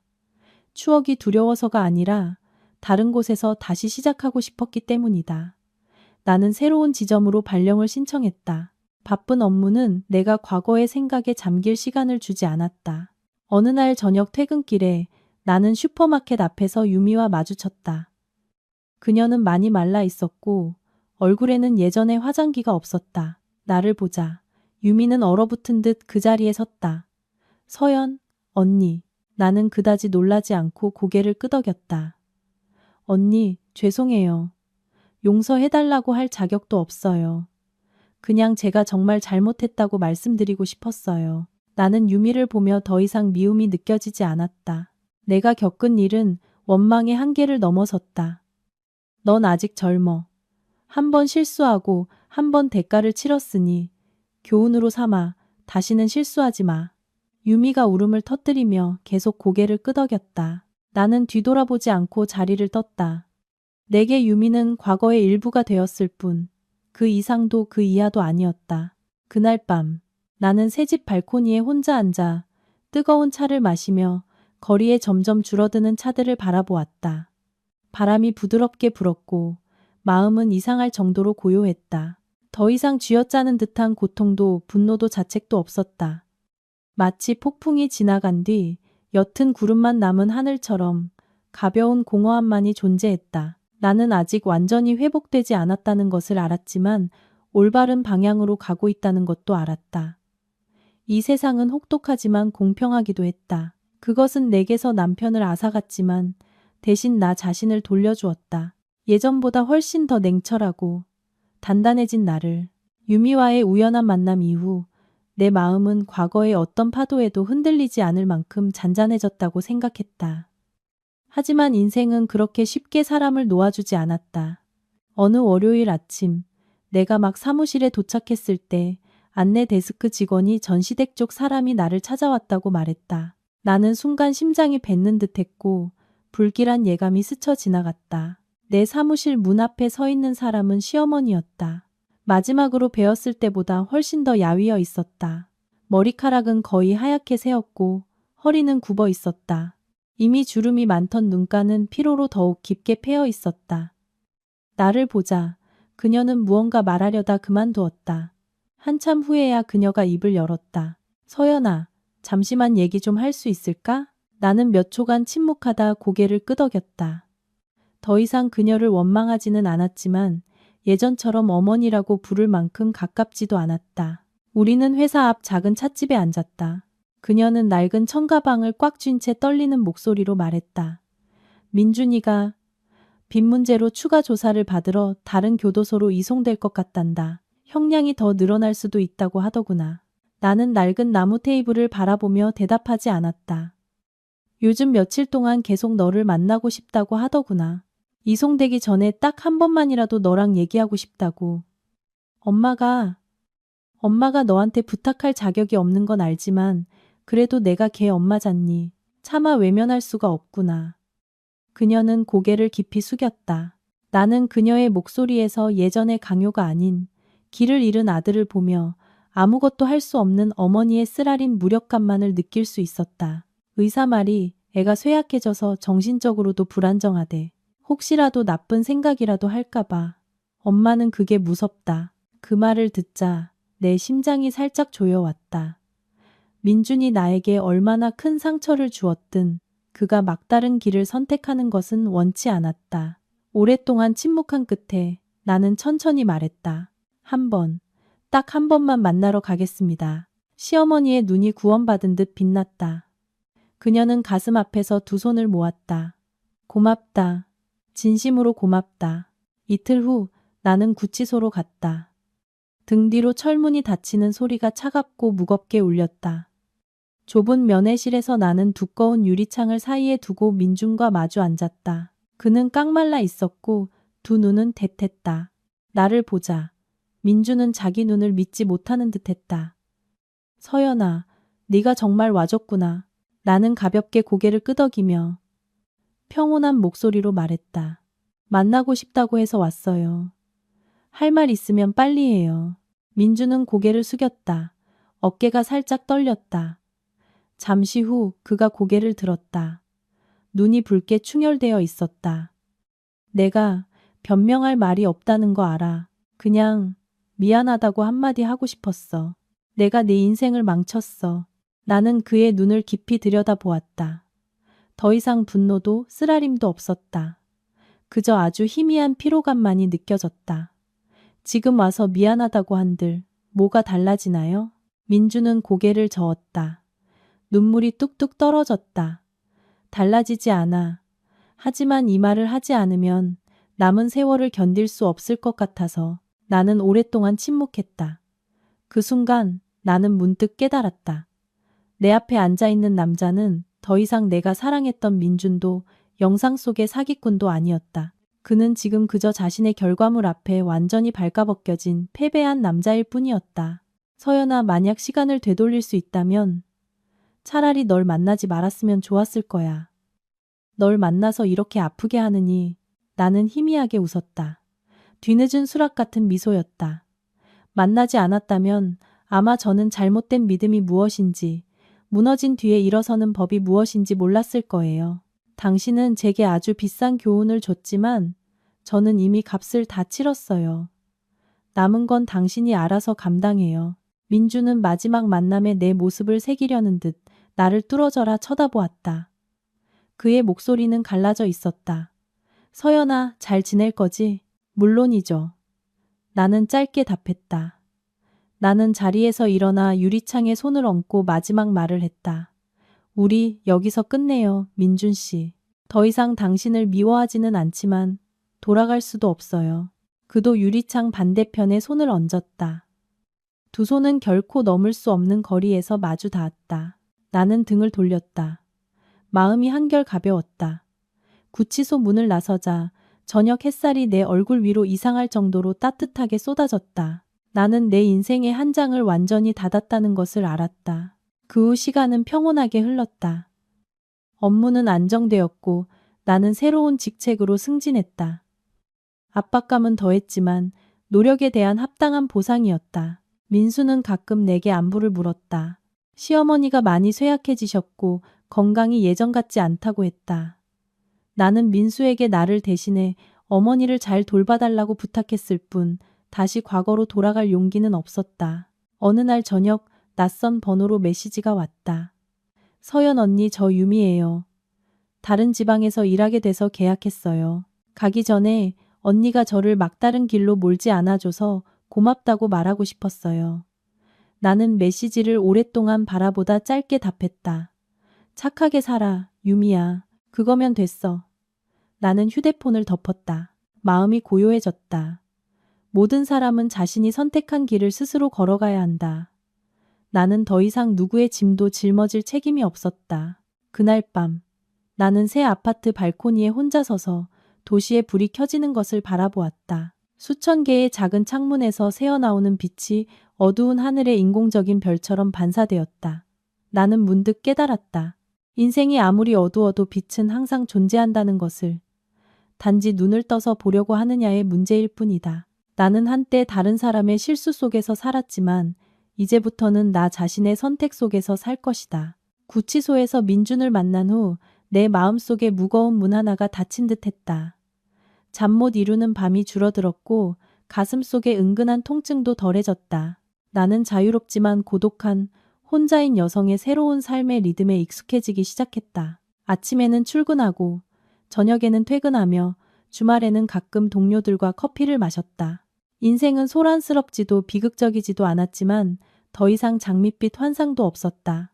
어느 비오는 오후 퇴근길에 민수에게서 전화가 왔다. 목소리가 메어 있었다. 형수님, 어머니가 많이 위독하세요. 의사 선생님이 며칠 남지 않았다고 하세요. 계속 형수님 이름만 부르시는데 잠시만 와주실 수 있나요? 나는 오랫동안 대답하지 못하고 휴대폰을 들고 있었다.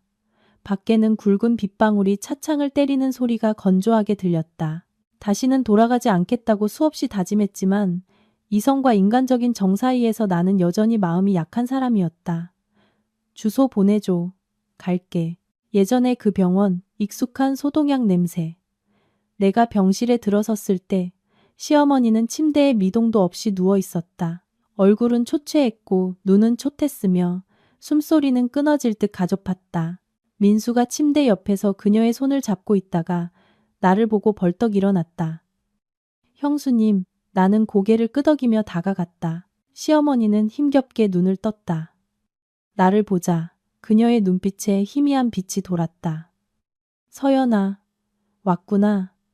나는 그녀의 앙상한 손을 잡았다. 한때 나를 질책하던 그 손은 이제 차갑고 떨리는 뼈마디만 남아 있었다. 네, 저 왔어요. 그녀의 눈에서 눈물이 흘러 관자놀이를 타고 내렸다. 내가 너한테 죄가 많다. 평생 내 아들밖에 모르고 그놈 속을 몰라봐서 너를 이렇게 고생시켰구나. 나는 그녀의 손을 가볍게 쥐며 천천히 말했다. 다 지난 일이에요, 어머님. 더는 원망하지 않아요. 그녀는 소리내어 울기 시작했다. 가슴이 약하게 들썩였다. 내 용서를 바라지는 않는다. 그저 다음 생에 다시 만난다면 내 시어머니가 되지 않았으면 좋겠다. 그냥 나무로라도 너한테 잘해주고 싶구나. 그 말은 마치 부드러운 칼날처럼 내 심장을 베는 듯했다. 나는 고개를 숙였다. 내 눈물이 그녀의 마른 손등 위로 떨어졌다. 이번 생에 어머니와 저의 연도 이제 다 끝났으니 마음 편히 가세요. 그녀는 아주 작게 고개를 끄덕였다. 숨소리가 점점 느려지더니 잠시 후 모니터의 심장 박동 그래프가 긴 직선으로 변했다. 민수는 목 놓아 울었고 나는 그저 멍하니 서 있었다. 마음이 텅 비어 있었다. 부모님을 떠나보낼 때처럼 아프지는 않았지만 아주 깊고 지친 슬픔이 느껴졌다. 마침내 모든 인연의 마지막 마침표를 찍는 기분이었다. 시어머니의 장례식은 간소하게 치러졌다. 나는 마지막 도리를 다하는 며느리로서 자리를 지켰다. 친척들은 호기심, 동정, 심지어 미안함이 섞인 다양한 눈빛으로 나를 쳐다보았다. 나는 신경 쓰지 않았다. 그저 내 양심에 따라 옳은 일을 할 뿐이었다. 발인 날, 민주는 오지 못했다. 교도소에 허락을 구했지만 거절당했다고 들었다. 나는 시어머니의 영정 사진을 보며 그녀가 길을 잃은 아들 때문에 얼마나 고통 속에서 눈을 감았을까 생각했다. 하지만 모든 것이 너무 늦었다. 장례식이 끝나고 민수가 나를 차까지 배웅했다. 그는 고개를 깊이 숙였다. 형수님, 평생 이 은혜를 다 갚지 못할 거예요. 나는 그의 어깨에 손을 얹었다. 네가 착하게 잘 살면 돼. 저 세상에 계신 어머니가 더는 너 때문에 걱정하시지 않도록. 민수는 눈이 붉어진 채 고개를 끄덕였다. 내 작은 아파트로 돌아와. 나는 문을 잠그고 벽에 등을 기댔다. 아주 오랜만에 나는 소리내어 울었다. 민준을 위해서도 시어머니를 위해서도 아니었다. 방금 막 공식적으로 끝난 고통스러웠던 내 인생의 한 단락을 위해 울었다. 과거의 나, 맹목적이고 인내하며 다른 사람을 위해 살다가 자기 자신을 잊어버렸던 그 여자를 떠나보내기 위해 울었다. 그 후 며칠간 나는 자신을 구하기 위한 방법으로 일에 몰두했다. 큰 프로젝트를 맡게 되어 출장을 자주 다녀야 했다. 바쁜 생활 리듬은 내가 많은 생각을 할 틈을 주지 않았다. 나는 내가 생각했던 것보다 훨씬 강하다는 것을 깨달았다. 한 번은 지방 출장 중 파트너사와의 저녁 식사 자리에서 그쪽의 수석 엔지니어인 현우 씨를 만났다. 그는 차분하게 말했고 눈빛은 침착했다. 내 사생활에 대해 호기심을 갖거나 서두르지 않고 일, 삶, 가족에 대한 아주 평범한 이야기만 나누었다. 나를 차까지 배웅하며 그가 웃었다. 오늘 서연 씨와 이야기하니 마음이 아주 편안했습니다. 괜찮으시다면 다음 출장 때 커피 한 잔 대접하고 싶습니다. 나는 조금 놀랐지만 고개를 끄덕였다. 네. 호텔로 돌아오는 길에 나는 문득 내 심장이 더 이상 예전처럼 굳게 닫혀있지 않다는 것을 깨달았다. 새로운 남자를 만나는 것에 대한 두려움도 사랑해야 하거나 피해야 한다는 압박감도 없었다. 그저 모든 것이 자연스럽게 흘러가도록 내버려 둘 뿐이었다. 그날 밤 나는 오랫동안 거울 속의 나를 바라보았다. 거울 속의 여자는 더 이상 과거의 슬픈 표정을 짓고 있지 않았다. 대신 평온하고 경험이 풍부하며 주체적인 눈빛이 있었다. 나는 문득 미소를 지었다. 몇 년 만에 내 얼굴에서 다시 본 미소였다. 내 인생은 많은 것을 잃었다. 결혼, 가정, 믿음. 하지만 나는 나 자신을 되찾았다. 더 이상 두려움과 의존 속에서 살지 않는 사람. 그리고 나는 내 앞에 새로운 길이 조용히 열리고 있다는 것을 알았다. 소란스럽지도 화려하지도 않지만 희망이 있는 길이었다. 그 출장 이후 나와 현우 씨는 연락을 이어가기 시작했다. 급하지도 서두르지도 않고 주로 업무에 대한 안부를 묻는 메시지였다. 때로는 그가 공사 중인 현장 사진을 보내왔고 때로는 내가 갓 인쇄된 도면을 보내주었다. 모든 것이 마치 바위 틈을 비집고 흐르는 작은 물줄기처럼 조용했지만 더 이상 혼자가 아니라는 것을 느끼게 해주기에는 충분했다. 어느 주말 오후 현우 씨가 메시지를 보냈다. 바쁘지 않으시면 제가 지금 서연 씨 집 근처인데 커피 한 잔 괜찮을까요? 나는 발코니 밖을 보았다. 하늘은 맑고 바람은 부드러웠다. 서류에 파묻히지 않은 드문 오후였다. 나는 답했다. 바로 내려갈게요. 작은 카페는 가로수 길 옆에 자리 잡고 있었다. 현우 씨는 먼저 와 있었고 내가 들어서는 것을 보자 자리에서 일어나 의자를 빼주었다. 그는 여전히 침착하고 예의 발랐다. 우리는 일 얘기를 먼저 하다가 점차 다른 사소한 이야기로 넘어갔다. 현우 씨가 조심스럽게 물었다. 혼자 지내신 지 오래되셨어요? 나는 커피잔을 바라보며 잠시 침묵하다 답했다. 이혼한 지 1년 좀 넘었어요. 현우 씨는 더 묻지 않고 고개를 끄덕였다. 잠시 후 그가 말했다. 저도 한 번 아픔이 있었습니다. 일찍 결혼했는데 아내가 4년 전 교통사고로 세상을 떠났어요. 그 후로는 일이 전부였죠.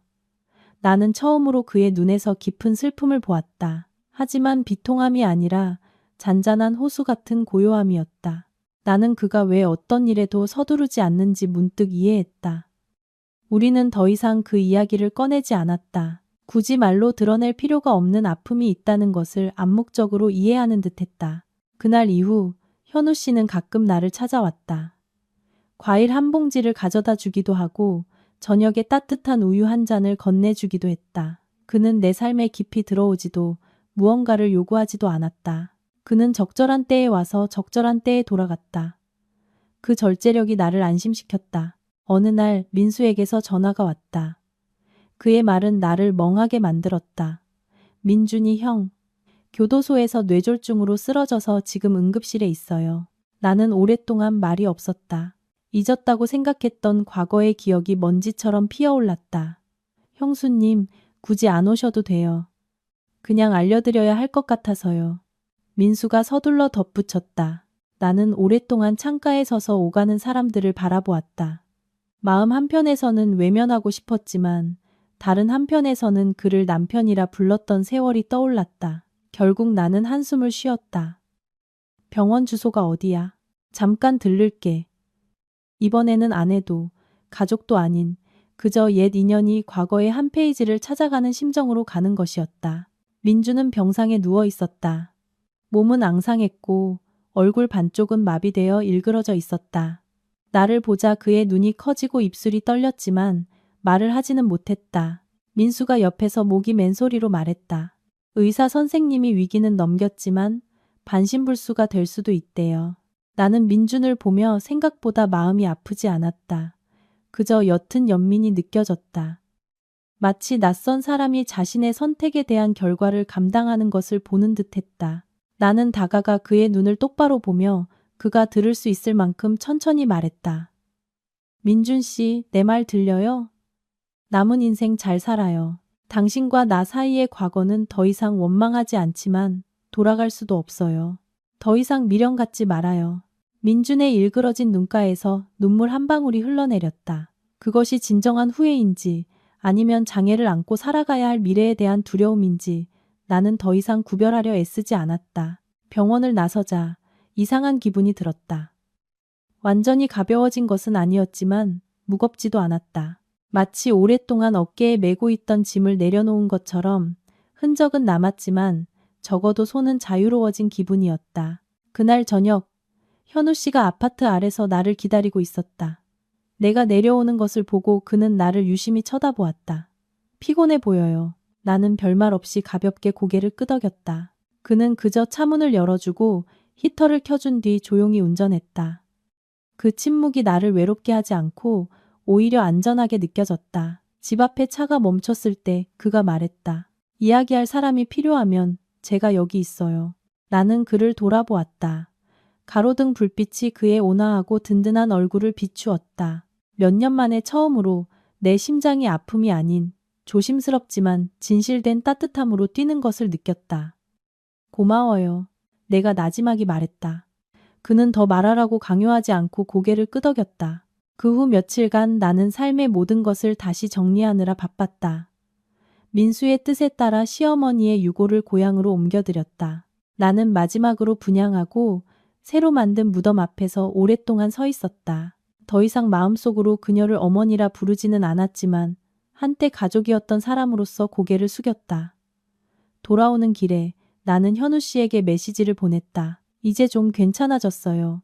그가 바로 답했다. 다행이네요. 시간 괜찮을 때 저녁 식사 대접하고 싶어요. 나는 메시지를 보며 미소 지었다.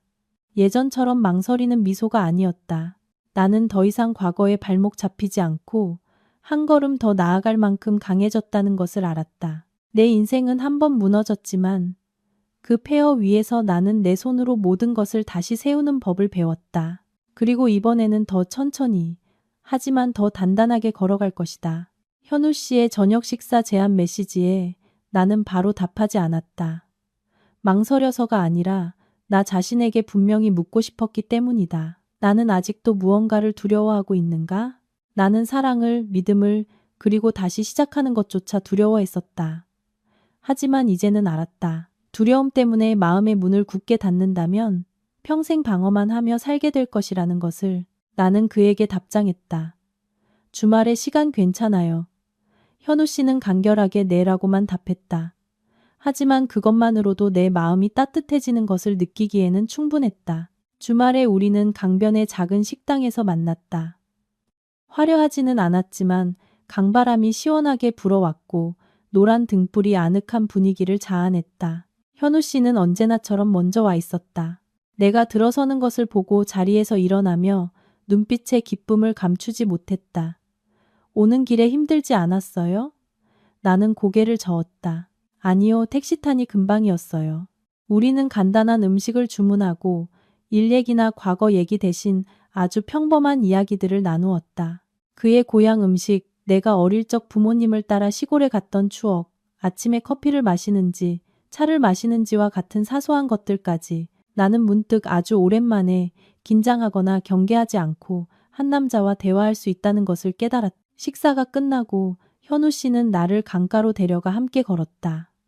바람에 머리카락이 가볍게 흩날렸다. 그는 적당한 거리를 유지하며 내 옆에서 걸었다. 잠시 후 그가 천천히 말했다. 서연 씨, 쉽지 않은 시간을 보내셨다는 거 알아요. 부담을 드리고 싶지는 않지만 분명히 말씀드리고 싶어요. 저는 서연 씨를 한 남자로서 한 여자에게 느끼는 감정으로 소중하게 생각하고 있습니다. 심장이 살짝 떨렸지만 나는 침착한 목소리를 유지했다. 솔직하게 말씀해 주셔서 고마워요. 하지만 저도 솔직하게 말씀드려야겠네요. 저는 아직 새로운 관계를 너무 빨리 시작할 준비가 되지 않았어요. 현우 씨는 전혀 실망한 기색 없이 고개를 끄덕였다. 바로 대답해 주시지 않아도 괜찮아요. 그저 제가 여기 있다는 것, 그리고 저는 기다릴 수 있다는 것을 알아주셨으면 해요. 나는 그를 바라보았다. 마음속에 형언할 수 없는 감정이 차올랐다. 폭발적인 감동이 아니라 아주 드물게 느껴지는 평온함이었다. 존중받고 있다는 데서 오는 평온함. 그날 밤 집에 돌아와 나는 오랫동안 창가에 앉아 있었다. 민준을, 과거의 결혼 생활을 지나간 상처들을 생각했다. 신기하게도 마음이 충분히 평온해지자 민준의 이름을 떠올려도 더 이상 가슴이 아프지 않았다. 그저 아름답지는 않았지만 오늘의 나를 있게 한 지나간 삶의 한 부분으로 느껴질 뿐이었다.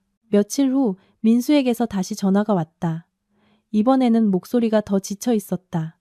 형수님, 민준이 형 상태가 많이 안 좋아요. 몸의 반쪽을 거의 움직이지 못해요. 의사 선생님이 회복되더라도 아주 제한적일 거라고 하세요. 나는 말없이 들었다. 전화한 건 그냥 알려드리려고요. 더는 와달라고 부탁할 면목도 없어요. 나는 창밖에 부슬비를 보며 천천히 말했다. 알려줘서 고마워. 내가 도울 수 있는 일이 있으면 말해. 민수가 목이 맨 소리로 말했다. 형수님은 여전히 우리 가족에게 잘해주시네요. 저희가 형수님께 은혜를 많이 입었어요. 전화를 끊고 나는 가볍게 한숨을 쉬었다. 나는 더 이상 그 가족을 원망하지 않았다. 모든 은원, 옳고 그름, 상실감은 지난 세월 동안 내가 충분히 갚았다. 나는 단지 내 마음이 비뚤어지지 않도록 하는 것, 그것 하나만 지키기로 했다. 또 다른 저녁, 현우 씨는 그의 회사에서 프로젝트를 계획 중인 교회의 땅을 보여주겠다며 나를 데려갔다. 나는 입찰 서류 참고용으로 따라 나섰을 뿐인데 그 과정에서 그의 사람됨을 더 뚜렷이 볼 수 있었다. 현우 씨는 일에 매우 진지했고 파트너에게 예의 바르며 과장하거나 화내지 않았다. 내가 전문적인 의견을 물었을 때 그는 말을 끊거나 자기 주장을 강요하지 않고 귀 기울여 들어주었다. 돌아오는 길, 차가 가로수길을 천천히 지날 때 현우 씨가 갑자기 물었다. 서연 씨, 언젠가 마음의 준비가 되신다면 저에게 기회를 주실 수 있을까요? 나는 그를 돌아보았다. 그의 눈빛에는 서두름이나 강요가 없었다. 그저 아주 정중한 기다림만이 있었다. 바로 대답할 수는 없어요. 시간이, 그리고 아마 용기도 필요할 거예요. 약속할 수는 없지만 더 이상 저를 가두지는 않을게요. 현우 씨가 미소 지었다. 그것만으로도 제게는 충분합니다. 그 후 며칠 동안 나와 현우 씨는 더 자주 만났지만 여전히 절제를 지켰다. 나는 나 자신도 변하고 있다는 것을 깨닫기 시작했다. 더 이상 미래라는 두 글자를 생각하며 두려워하지 않았다. 행복은 또다시 부서질 연약한 것이라고 단정짓지도 않았다. 나는 천천히 사는 법, 작은 순간들을 느끼는 법을 배웠다. 그리고 가장 중요한 것은 신중하지만 닫혀있지 않은 방식으로 다시 믿는 법을 배우고 있었다. 어느 오후 나는 부모님 산소에 갔다. 소박한 두 개의 무덤 앞에서 나는 오랫동안 고개를 숙이고 향을 피웠다. 나 자신에게 속삭이듯 말했다. 아빠, 엄마, 저 이제 다 이겨냈어요. 더 이상 예전의 약한 딸이 아니에요. 바람이 풀밭을 스치고 향 연기가 흩어졌다. 어디선가 부모님이 미소 짓고 계신 것 같았다. 그날 저녁 현우 씨가 우리 집 골목 어귀에서 나를 맞았다. 나는 문득 마음이 따뜻해졌다. 상처 입었던 나와 상실감을 겪었던 그 남자. 우리는 서로에게 서둘러 뛰어들지 않고 천천히 조심스럽지만 진실되게 곁에서 걸어가고 있었다. 앞으로의 길이 어떨지는 알 수 없지만 10년 후 오늘을 돌아본다면 나 자신에게 다른 삶을 살 기회를 준 것을 후회하지 않을 것이라고 믿었다. 시간은 고요한 강물처럼 천천히 흘렀다. 나와 현우 씨는 서로를 연인이라 부르지도 관계를 서둘러 정의하지도 않았다.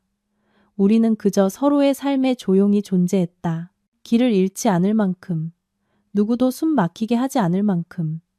나는 예전과는 다른 방식으로 평온함을 느꼈다. 곁에 누군가 있어서가 아니라 나 자신이 더 이상 변화 앞에서 떨지 않게 되었기 때문이었다. 초겨울의 어느 아침, 민수에게서 다시 전화가 왔다. 이번에는 목소리가 이전과 달리 낮게 가라앉아 있었다. 형수님, 민준이 형, 세상을 떠났어요. 나는 창가에 선 채 손에 쥔 휴대폰을 꽉 쥐었다. 밖에서는 노란 잎들이 바람에 흩날리고 있었다. 언젠가 올 줄 알았던 날이었지만 소식을 듣자 심장이 아주 작게 쿵 내려앉았다. 언제? 오늘 새벽에요. 뇌졸중이 악화돼서 손 쓸 틈도 없었어요. 나는 울지 않았다. 그저 마음속이 마치 오랫동안 준비해온 무덤 앞에 선 것처럼 고요해졌다. 형수님, 형 마지막 가는 길 보러 오실 수 있겠어요?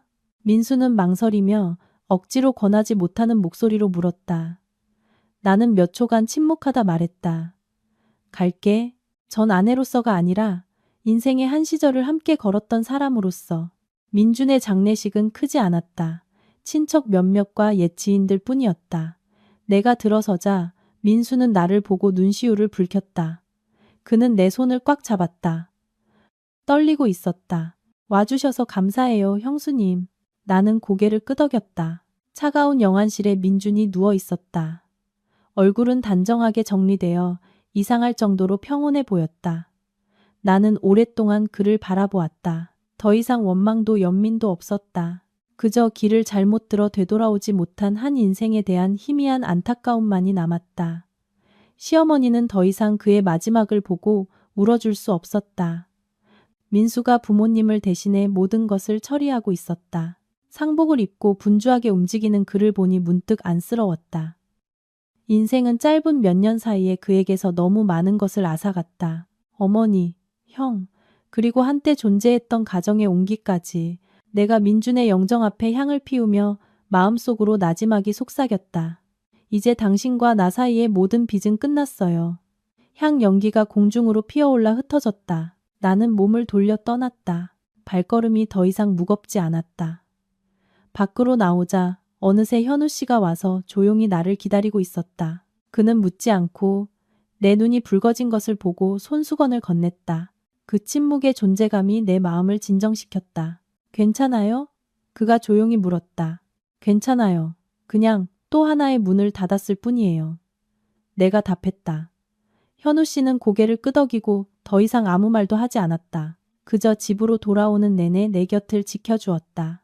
민준의 장례식이 끝나고 모든 것이 정말로 끝났다. 더 이상 그 가족과 나 사이에 얽힌 것은 없었다. 민수는 어머니와 형의 묘를 돌보기 위해 고향으로 내려갔다. 그는 내게 메시지를 보냈다. 이제 저도 제 인생을 살아야 할 것 같아요. 형수님. 나는 그 메시지를 읽으며 슬프면서도 마음이 가벼워졌다. 얼마 후 현우 씨는 나를 자신의 어머니께 정식으로 소개했다. 그녀는 온화한 분이셨다. 머리카락은 희끗했고 말투는 차분했다. 집에 들어설 때 나는 한 번 부서졌던 심장을 가졌음에도 불구하고 어린 소녀처럼 긴장했다. 그녀는 나를 유심히 보더니 미소 지었다. 네가 서연이구나. 현우가 내 얘기를 많이 하더구나. 나는 정중하게 고개를 숙였다. 네. 그날 식사 자리에서 아무도 내 과거에 대해 많이 묻지 않았다. 정원의 나무 이야기, 음식 이야기, 골목의 강아지 이야기 같은 소박한 대화만 오갔다. 호기심 없는 그 친절함이 내 긴장을 풀어주었다. 돌아갈 때 현우 씨의 어머니가 내 손을 잡았다. 그동안 고생 많았지. 여기 와서는 그냥 내 집처럼 편하게 생각해라. 단 한마디였지만 코끝이 찡해졌다. 아주 오랫동안 아무런 계산 없이 이렇게 따뜻한 말을 들어본 적이 없었다. 돌아오는 길에 현우 씨가 물었다. 부담스럽지 않았어요? 나는 고개를 저었다. 아니요. 현우 씨랑 어머님 덕분에 마음이 아주 편안했어요.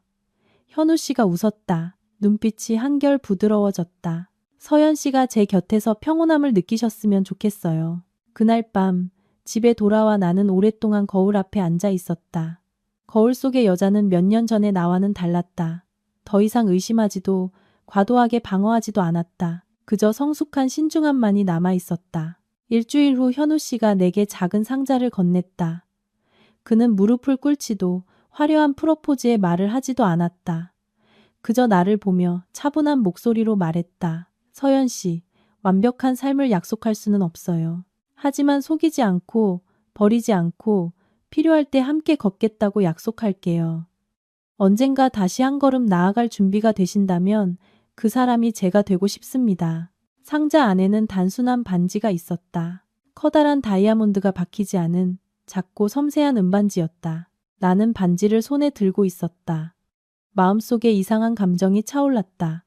감정의 폭풍이 아니라 천천히 그리고 단단하게 쌓이는 신뢰감이었다. 나는 바로 대답하지 않았다. 그저 상자를 살며시 닫고 현우 씨를 바라보았다.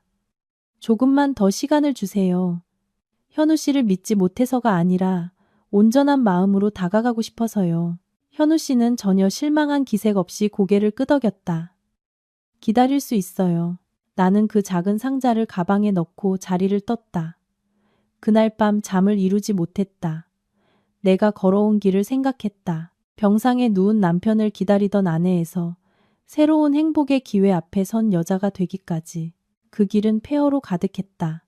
하지만 바로 그 때문에 나는 더 이상 꿈꾸는 소녀가 아니라는 것을 알았다. 미래가 어떻게 될지는 모르지만 이번에는 맹목적으로 걷지 않을 것이다.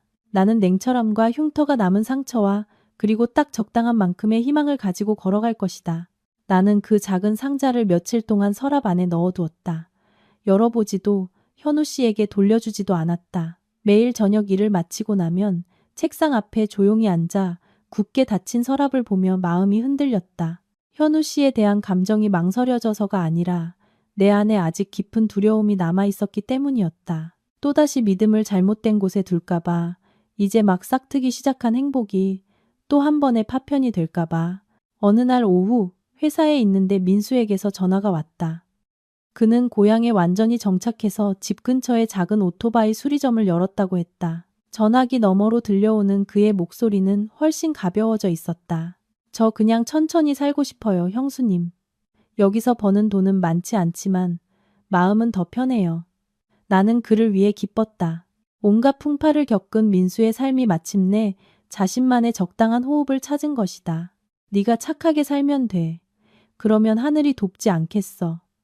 나는 그에게 말하고 전화를 끊었다. 문득 누구나 자신을 위해 다시 살아갈 방법을 선택해야 할 때가 온다는 생각이 들었다. 나는 일어서기를 선택했고 민수는 돌아가기를 선택했다. 그리고 현우 씨. 그는 기다리기를 선택하고 있었다. 그날 저녁 나는 현우 씨에게 먼저 메시지를 보냈다. 내일 시간 괜찮아요. 잠시 만날 수 있을까요? 현우 씨는 거의 바로 답했다. 네, 제가 모시러 갈게요. 우리는 식당이나 카페에 가지 않았다. 현우 씨는 나를 교회로 데려갔다.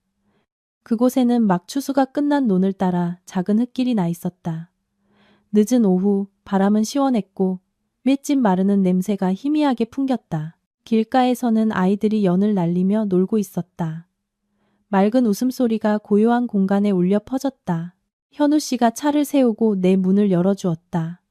서연 씨가 이곳을 좋아할 것 같았어요. 나는 차에서 내려 눈앞에 펼쳐진 들판을 보았다. 마음이 차분해졌다. 우리는 오솔길을 천천히 걸었다. 잠시 후 내가 먼저 입을 열었다. 현우 씨, 한 사람을 너무 오래 기다린 걸 후회한 적 있어요? 그는 잠시 생각하더니 고개를 저었다. 외로울 때는 그런 생각을 하기도 했죠. 하지만 외로움 때문에 잘못된 손을 잡는다면 그 대가가 더 클 거라고 생각했어요. 서둘러서 틀리느니 차라리 기다려서 맞는 게 낫다고요. 그의 말이 내 마음 가장 부드러운 곳을 건드렸다. 나는 멈춰서서 그를 똑바로 쳐다보았다. 저는 외로워서 관계를 시작하고 싶지는 않아요. 정말로 안전하다고 느낄 때 시작하고 싶어요. 현우 씨는 흔들림 없는 눈빛으로 고개를 끄덕였다. 알고 있습니다. 그리고 저는 그것을 존중합니다. 나는 심호흡을 했다. 무의식적으로 손이 작은 상자를 넣어둔 핸드백에 닿았다. 아주 오랜 시간이 흐른 뒤 나는 그것을 꺼내 그의 손에 얹었다. 현우 씨, 지금 당장 내라고 말할 수는 없어요. 하지만 저에게 친절함으로 다가와줘서 고맙다고 말하고 싶어요. 당신을 기약 없이 기다리게 하고 싶지는 않아요. 현우 씨가 상자를 열어 반지를 보더니 다시 나를 보았다. 그는 슬퍼하거나 실망하지 않고 그저 희미하게 미소 지었다. 그래도 허락하신다면 기다리고 싶습니다. 이 반지로가 아니라 서연 씨의 삶에 제가 존재하는 것 자체로요. 나는 그를 오랫동안 바라보았다. 그 순간 나는 더 이상 기다림이라는 두 글자 앞에서 두려워하지 않는다는 것을 깨달았다. 이번에는 기다리는 사람이 요구하지 않고 기다림을 받는 사람이 강요당하지 않았기 때문이다. 좋아요. 내가 나지막이 말했다. 지금처럼 서두르지 말고 그냥 곁에 있어 주세요. 현우 씨가 보기 드물게 환한 미소를 지으며 고개를 끄덕였다. 그 후 몇 달간 내 삶은 드물게 안정적으로 흘러갔다. 나와 현우 씨는 여전히 꾸준히 만났지만 서로에게 집착하지 않았다. 각자의 일과 공간, 그리고 필요한 침묵의 시간을 가졌다. 나는 점차 성숙한 감정이 격렬한 파도가 아니라 조용히 그리고 꾸준히 흐르는 물줄기 같다는 것을 깨달았다. 연말의 어느 오후 예전 병원에서 전화가 왔다. 김수간호사였다. 서연 씨? 나예요. 그냥 소식 전하려고 전화했어요. 민준 씨 일은 아니니 걱정 말고요. 내가 이제 곧 은퇴하거든. 그냥 잘 지내나 궁금해서 전화해봤어요. 나는 가볍게 웃었다. 저는 잘 지내요, 선생님. 걱정 마세요. 은퇴하시면 이제 한가하시겠네요. 김수간호사의 따뜻한 목소리가 전화기를 통해 들려왔다. 네가 잘 이겨내서 다행이야. 그때는 너 때문에 걱정을 많이 했거든. 이제 네가 평안한 걸 보니 나도 마음이 놓인다. 전화를 끊고 나는 오랫동안 가만히 앉아 있었다. 내 인생 가장 고통스러운 순간을 목격했던 사람들은 이제 각자의 길을 가고 있었다. 김수간호사는 은퇴하고 민수는 고향으로 돌아갔으며 민주는 마지막 문 뒤에 남았다. 그리고 나는 더 이상 폭풍우가 없는 곳에 서 있었다. 어느 날 저녁 나와 현우 씨가 그의 집에서 작은 프로젝트 도면을 검토하고 있을 때 현우 씨의 어머니가 따뜻한 차 2잔을 가져오셨다. 그녀는 나를 보며 온화하게 웃었다. 서연아, 내가 사적인 얘기를 많이 묻지는 않지만 이것 하나만은 알아줬으면 좋겠다. 내가 누구이든 이 집에 언제든 들어와도 된단다. 나는 고개를 숙였다. 입술이 살짝 떨렸다.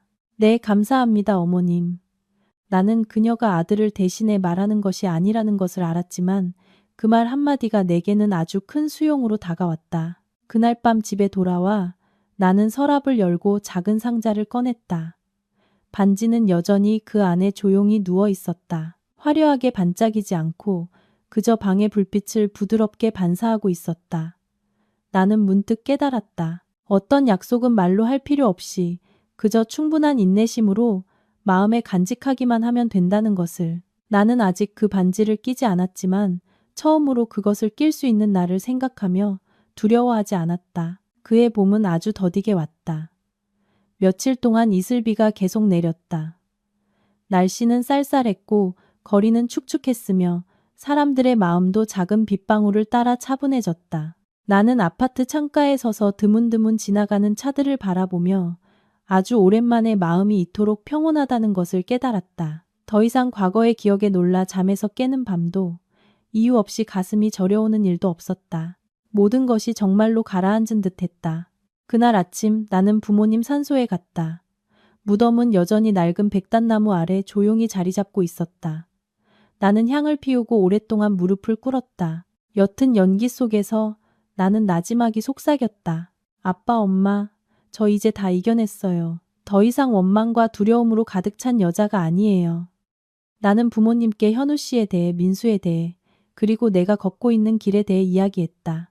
허락을 구하기 위해서가 아니라 당신들의 딸이 자기 자신에게 충실하게 사는 법을 알게 되었다고 보고하기 위해서였다. 그날 오후 현우 씨는 나를 태워 민수의 고향으로 갔다. 내가 그의 새수리점을 보러 가겠다고 약속했기 때문이었다. 가게는 붉은 흙먼지가 날리는 시골길 옆에 있었다. 문 앞에는 서툰 글씨로 쓴 나무 간판이 걸려 있었다. 민수는 말랐고 피부는 햇볕에 탔지만 눈빛은 예전보다 훨씬 밝아져 있었다. 형수님, 현우 형, 어서 오세요. 그가 웃었다. 자신의 두 발로 인생을 다시 세운 사람만이 지을 수 있는 진정한 미소였다.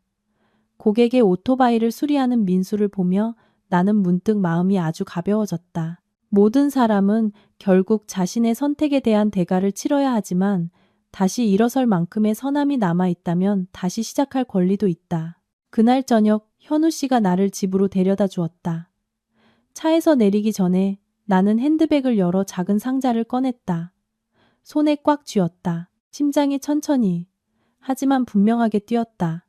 현우 씨, 그가 나를 돌아보았다. 눈빛은 여느 때처럼 온화했다. 상자, 열어봐요. 현우 씨는 조금 놀랐지만 상자를 열었다. 은반지가 그의 손바닥 안에서 조용히 누워 있었다. 가로등 불빛이 부드러운 빛을 반사했다. 나는 마음속에서 오랫동안 고심했던 말을 한 글자 한 글자 천천히 꺼냈다. 우리가 절대 다투지 않을 거라고, 절대 슬퍼하지 않을 거라고 약속할 수는 없어요. 제가 완벽한 아내가 될 거라고 장담할 수도 없고요. 하지만 한 가지는 알아요. 만약 오늘 제가 앞으로 나아가지 않는다면 아마 평생 두려움 뒤에 서 있을 거라는 걸요. 더 이상 그렇게 살고 싶지 않아요. 현우 씨가 나를 오랫동안 바라보았다. 그의 눈이 촉촉해졌다. 그는 아무 말 없이 부드럽게 반지를 꺼내 내 손에 끼워 주었다. 마치 아주 오래전부터 그곳에 있기 위해 만들어진 것처럼 꼭 맞았다. 서연 씨 방식대로 저와 결혼해 주세요. 나머지는 시간이 답해 줄 겁니다. 현우 씨가 나지막이 말했다. 나는 울지 않고 고개를 끄덕였다. 그저 가슴속이 조용히 따뜻해지는 것을 느꼈다. 나와 현우 씨의 결혼식은 크지 않았다. 그의 가족, 몇몇 친한 동료, 그리고 민수도 와주었다. 나는 민준 쪽 친척들은 초대하지 않았다. 미워서가 아니라 그 예식이 어떤 과거의 그림자도 없이 간결하고 가볍기를 바랐기 때문이었다. 결혼식에서 현우 씨의 어머니가 내 손을 잡고 온화한 목소리로 말했다. 이제부터는 마음 편히 살아라. 지나간 일은 그냥 거기에 두렴. 나는 고개를 깊이 숙였다. 네, 내가 단순한 흰색 한복을 입고 불빛 아래 섰을 때 문득 몇 년 전의 내 모습이 떠올랐다. 병원에서 무너졌던 여자, 거짓으로 가득 찬 결혼 생활을 견뎌냈던 여자. 나는 문득 깨달았다. 평온함에 이르는 길은 모든 것을 잊는 것이 아니라 모든 상처를 똑바로 마주보고 더 이상 떨지 않고 걸어가는 것이라는 것을. 결혼 후 나와 현우 씨는 그가 예전에 사둔 작은 집에서 함께 살기 시작했다. 화려하지도 넓지도 않았지만 매일 저녁 창문에서 새어나오는 노란 불빛이 있었고 부엌에서 식기가 부딪히는 소리가 들렸으며 나를 기다려주는 사람이 있었다. 그것만으로도 충분한 삶이었다. 가끔 밤에 민준의 꿈을 꾸었지만 더 이상 울지 않았다. 그는 낯선 사람처럼 나를 스쳐 지나갔다. 우리 사이에는 더 이상 빛도 얽힘도 없었다. 잠에서 깨면 마음이 고요할 뿐이었다. 어느 아침 내가 현관에서 차를 마시고 있을 때 현우 씨가 내 어깨에 손을 얹으며 나지막이 말했다. 서연 씨, 제가 당신의 과거에 대해 한 번도 묻지 않았지만 꼭 하고 싶은 말이 있었어요. 여기까지 걸어올 만큼 강인해줘서 고맙습니다. 나는 그의 손을 잡았다. 그리고 저는 기다려줘서 고마워요. 우리는 서로를 바라보았다. 더 이상 어떤 말도 필요 없었다. 이 세상에는 결코 메울 수 없는 상실이 있다. 나는 결혼을 잃었고 잘못된 곳에 두었던 믿음을 잃었으며 고통 속에서 청춘의 많은 세월을 잃었다. 하지만 그 대가로 나는 바로 서는 법을 배웠고 친절함의 가치를 그리고 올바른 사람을 올바른 때에 믿는 것의 가치를 배웠다. 만약 그날 내가 CCTV 영상을 확인하지 않았다면, 진실과 마주하지 않았다면 아마 나는 오늘까지도 가짜 꿈속에서 살고 있었을 것이다. 그리고 만약 내가 과거를 놓아줄 용기가 없었다면 지금의 이 평온한 현재도 결코 얻지 못했을 것이다. 마침내 나는 아주 단순한 진리 하나를 깨달았다. 행복이란 한 번도 부서지지 않는 것이 아니다. 행복이란 부서진 후에도 다시 믿고 살아가고 그리고 아픔을 알지만 더 이상 원망하지 않는 마음으로 다시 한번 사랑할 용기를 내는 것이다. 서연의 인생은 눈물, 배신, 붕괴, 그리고 부활의 긴 순환을 닫았다. 남편을 맹목적으로 믿고 모든 것을 희생할 준비가 되어 있던 한 아내에서 서연은 청춘과 명예, 그리고 극심한 고통의 나날들로 그 대가를 치러야 했다. 하지만 바로 그 어둠 속에서 그녀는 일어서는 법을, 냉철함과 명예, 그리고 자존감의 가치를 배웠다. 나락으로 떨어진 모든 사람이 스스로를 끌어올릴 용기를 갖는 것은 아니다. 서연은 해냈다. 증오가 아니라 자각을 통해서. 이 이야기는 단지 서연만의 운명이 아니다. 저 밖 어딘가에는 여전히 상처로 가득한 결혼 생활 속에서 매일같이 인내라는 두 글자로 자신을 위로하며 가족을 위해라는 명분으로 자신의 고통을 묻어버리는 많은 사람들이 있다. 하지만 맹목적인 인내는 고귀한 희생이 아니라 비극을 연장하는 방법일 뿐일 때가 많다. 한 사람이 더 이상 당신을 존중하지 않고 당신에게 선량하지 않을 때 인내는 당신을 더 깊은 상처로 몰아넣을 뿐이다. 서연의 이야기에서 얻을 수 있는 가장 큰 교훈은 복수도 원망도 아니다. 그것은 진실과 마주할 용기, 다시 선택할 용기, 그리고 자기 자신의 삶에 책임을 질 용기다. 서연은 누구를 파괴하지도 고통 속에 자신을 가두지도 않았다. 그녀는 제때에 놓아주기를 선택했고 인격을 지키기를 선택했으며 누군가 구해주기를 바라기 전에 스스로를 구하기를 선택했다. 인생에서는 때로 더 중요한 것을 지키기 위해 상실을 받아들여야 할 때가 있다. 자기 자신의 가치. 돈은 다시 벌 수 있고 감정은 다시 쌓을 수 있지만 한 번 잃어버린 자존감과 믿음은 되찾기 매우 어렵다.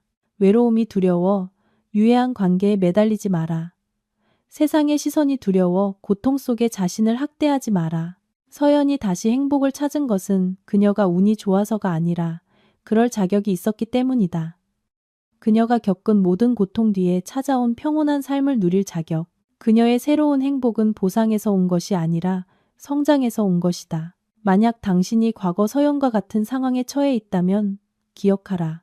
당신은 눈물 속에서 살기 위해 태어난 것이 아니다. 당신은 다른 사람의 실수를 위한 희생물이 되기 위해 태어난 것이 아니다. 아무리 늦었더라도 당신은 자신의 삶을 다시 선택할 완전한 권리가 있다. 만약 당신이 침묵 속에서 견디고 있다면 목소리를 내기 시작하라.